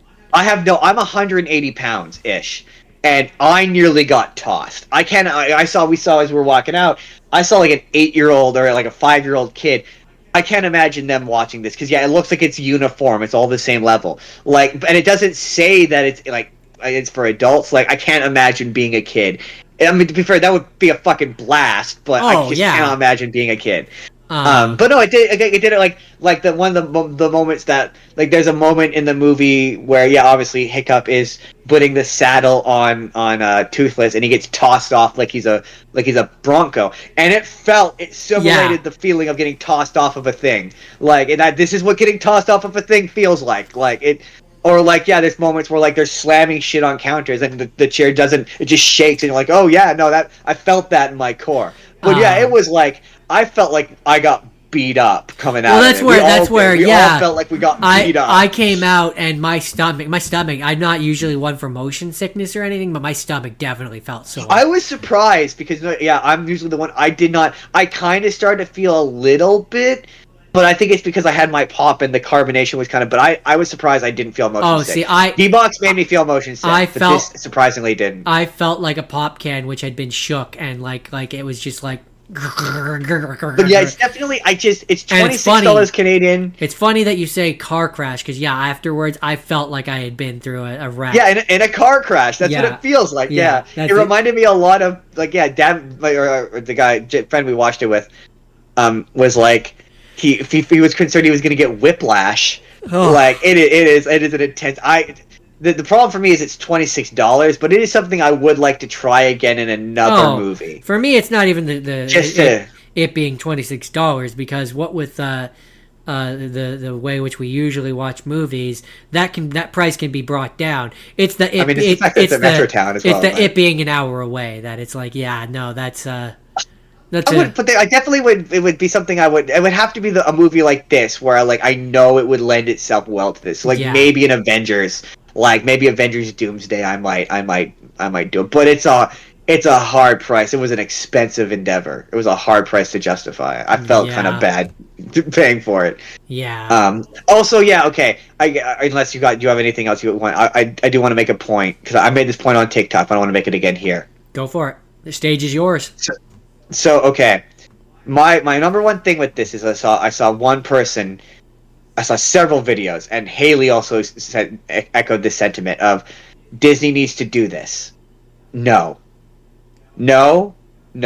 If you walk out of this and you're like, this is what Disney needs to do, and you cannot be complaining about those Disney's live action remakes anymore. Then I'm sorry, you can't be, because if you're gonna pay for them to do something this creatively bankrupt.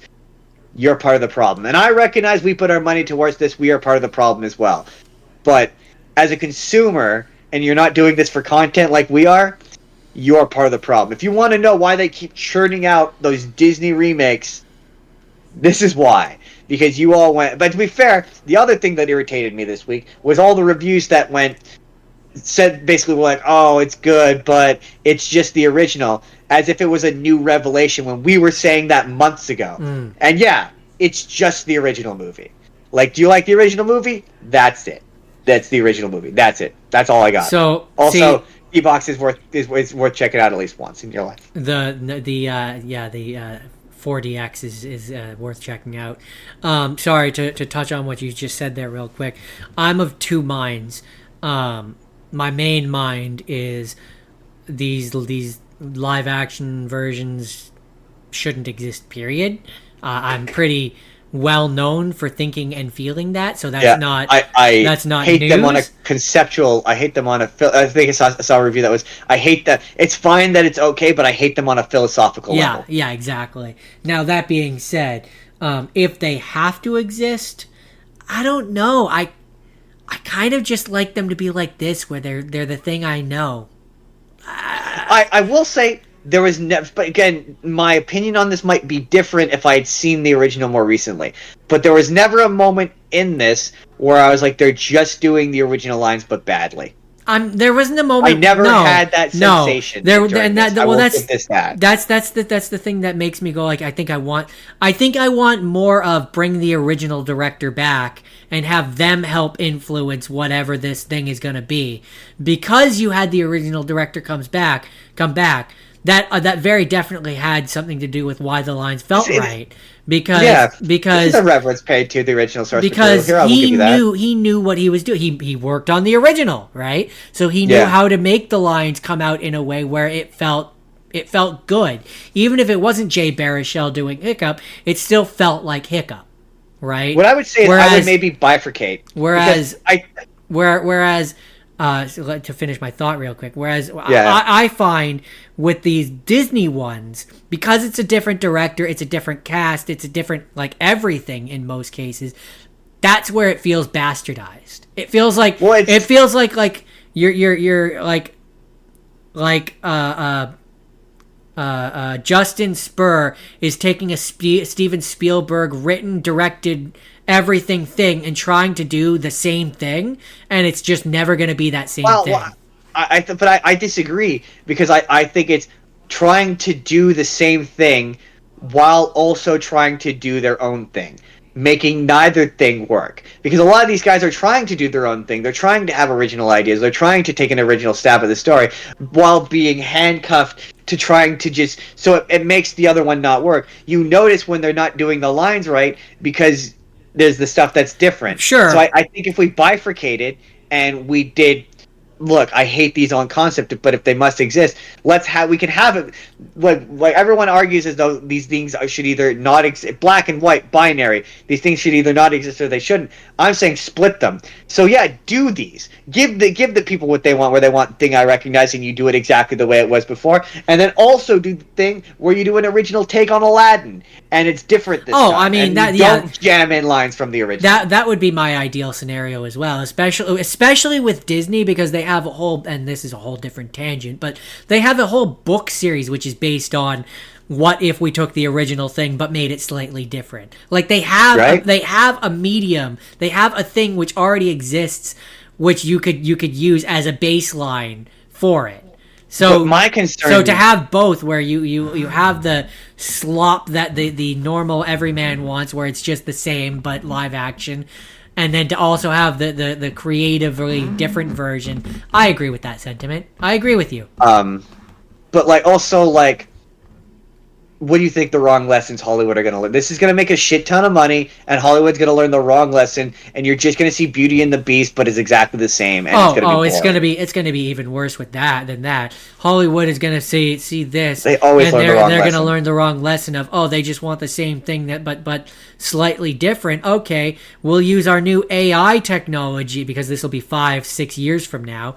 We'll use our new AI technology and just pump out the same crap over and over. Yeah, again. I will say I am hitting a point where generative AI is starting to bother me. For me, the ones that bother me, weirdly, they off-put me in a way that makes me uncomfortable. It's the one where it's the AI is like vlogging. So there's the ones where it's the news article ones where it's like, look at this new thing. I'm just kidding. I'm not real. Yeah, well, there's a bunch. I saw one where it's like, it's Jack and Rose vlogging from the Titanic. Yeah, one was the stormtroopers are vlogging while they're, and I'm like, oh, I hate this. It off-puts me. Yeah. Or there's the ones where it's like, it's a new thing for ChatGPT, but there's the ones where it's like, what if they did a sitcom and it's too real and it makes me uncomfortable. Yeah, no, and it makes me uncomfortable. And it's only, I don't like this. It's only going to get worse as time goes on. That's the thing. Oh, for sure. But like I say, I think. Well, like I said to you earlier when you were making our description for today, I was like, it should be a handshake. Yeah. Stop fighting it. Like work together with it instead of fighting it. And I think it'll be less awful. Don't let it do all the work is my thing. Yeah, pretty much. Yeah, exactly. It should be you do some of the work and they do some of the work, right? But I think I think that's it. So unless you have anything else you want to say, I guess I got to come up with a thing for next week. And well, I mean, I know it's your birthday is coming up, so it is my birthday coming up. I guess we'll do a birthday bonanza.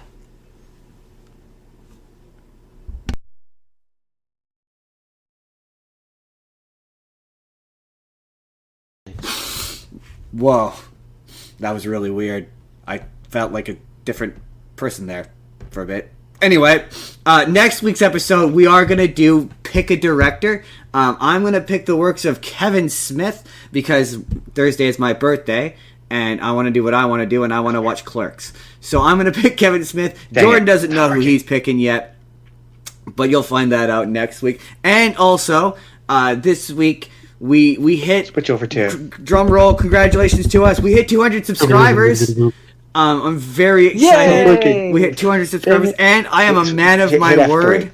I will eat a serrano pepper. Once again, live on air, I will torture myself for the audience. And I think at that, once we hit 300, I think I'll probably eat 2 on camera next time. And we will look into finding Jordan the sour. Oh yeah, stuff. we're gonna try and pick up malic acid, and Jordan's just gonna straight eat malic acid. Well, no, He's I'm gonna gonna take put a it big on. spoonful. I'm gonna put it spoonful. on something, maybe like a cracker or something that's just a big rice old cracker, something that spoonful of doesn't malic generally acid. have a lot of taste to detract from it. What? Not gonna eat a gigantic spoonful of malic acid. Nom, I'm not nom. looking to Nom, torture nom. myself quite that bad. But That yeah. sounds painful. We're gonna go to Save On because I can buy serrano peppers, buy the singles at Save On, and they're 15 cents a piece. And then yes, I will eat that next week at the end of the stream. Come hang out and watch me torture myself for the content. Watch us torture ourselves. Yeah, I feel like one of us is gonna have a worse time, and it's probably gonna be. I don't know. It depends on how much Probably. malic acid we put on. But the goal is gonna be this time. We're gonna get through the outro while peppered. I'm not gonna eat the ice cream until I get through the intro, whether it takes me 20 minutes or not. I'm gonna do it. That's the challenge. But that's next week. In the meantime, Jordan, where can people find you? I do Minecraft Monday on Twitch, DeathGore187, and on the weekends I'm here with you doing this. I am on TikTok, Justin Spurr. We are also on TikTok. It's Justin's P. It's Justin's P. That's not right. That's weird. Why did I say that? Spur of the Moment P. That was a Freudian slip if I've ever made one. Spur of the Moment P on TikTok is where you can find us. And you can email the show. It's justinsbusiness@gmail.com if you want me to fuck up advertising your thing, or Jordan, or me, or both. What else? You can join the Discord and you can leave us suggestions. Leave us comments. We have 7 videos coming out every week. 7 videos every single day. We have a video, whether it's the podcast on Sunday or videos every other week. Hit subscribe if you haven't. Leave us a like on this podcast. And I think that's it. I think I covered everything. Have I covered everything? Am I missing anything? There's the Patreon. Did you mention the Patreon? Yeah, you could go chuck in $1 and you could feed us penny soup on patreon.com/BrotherMonPodcast. We will see you next week, everybody. Ending the stream now.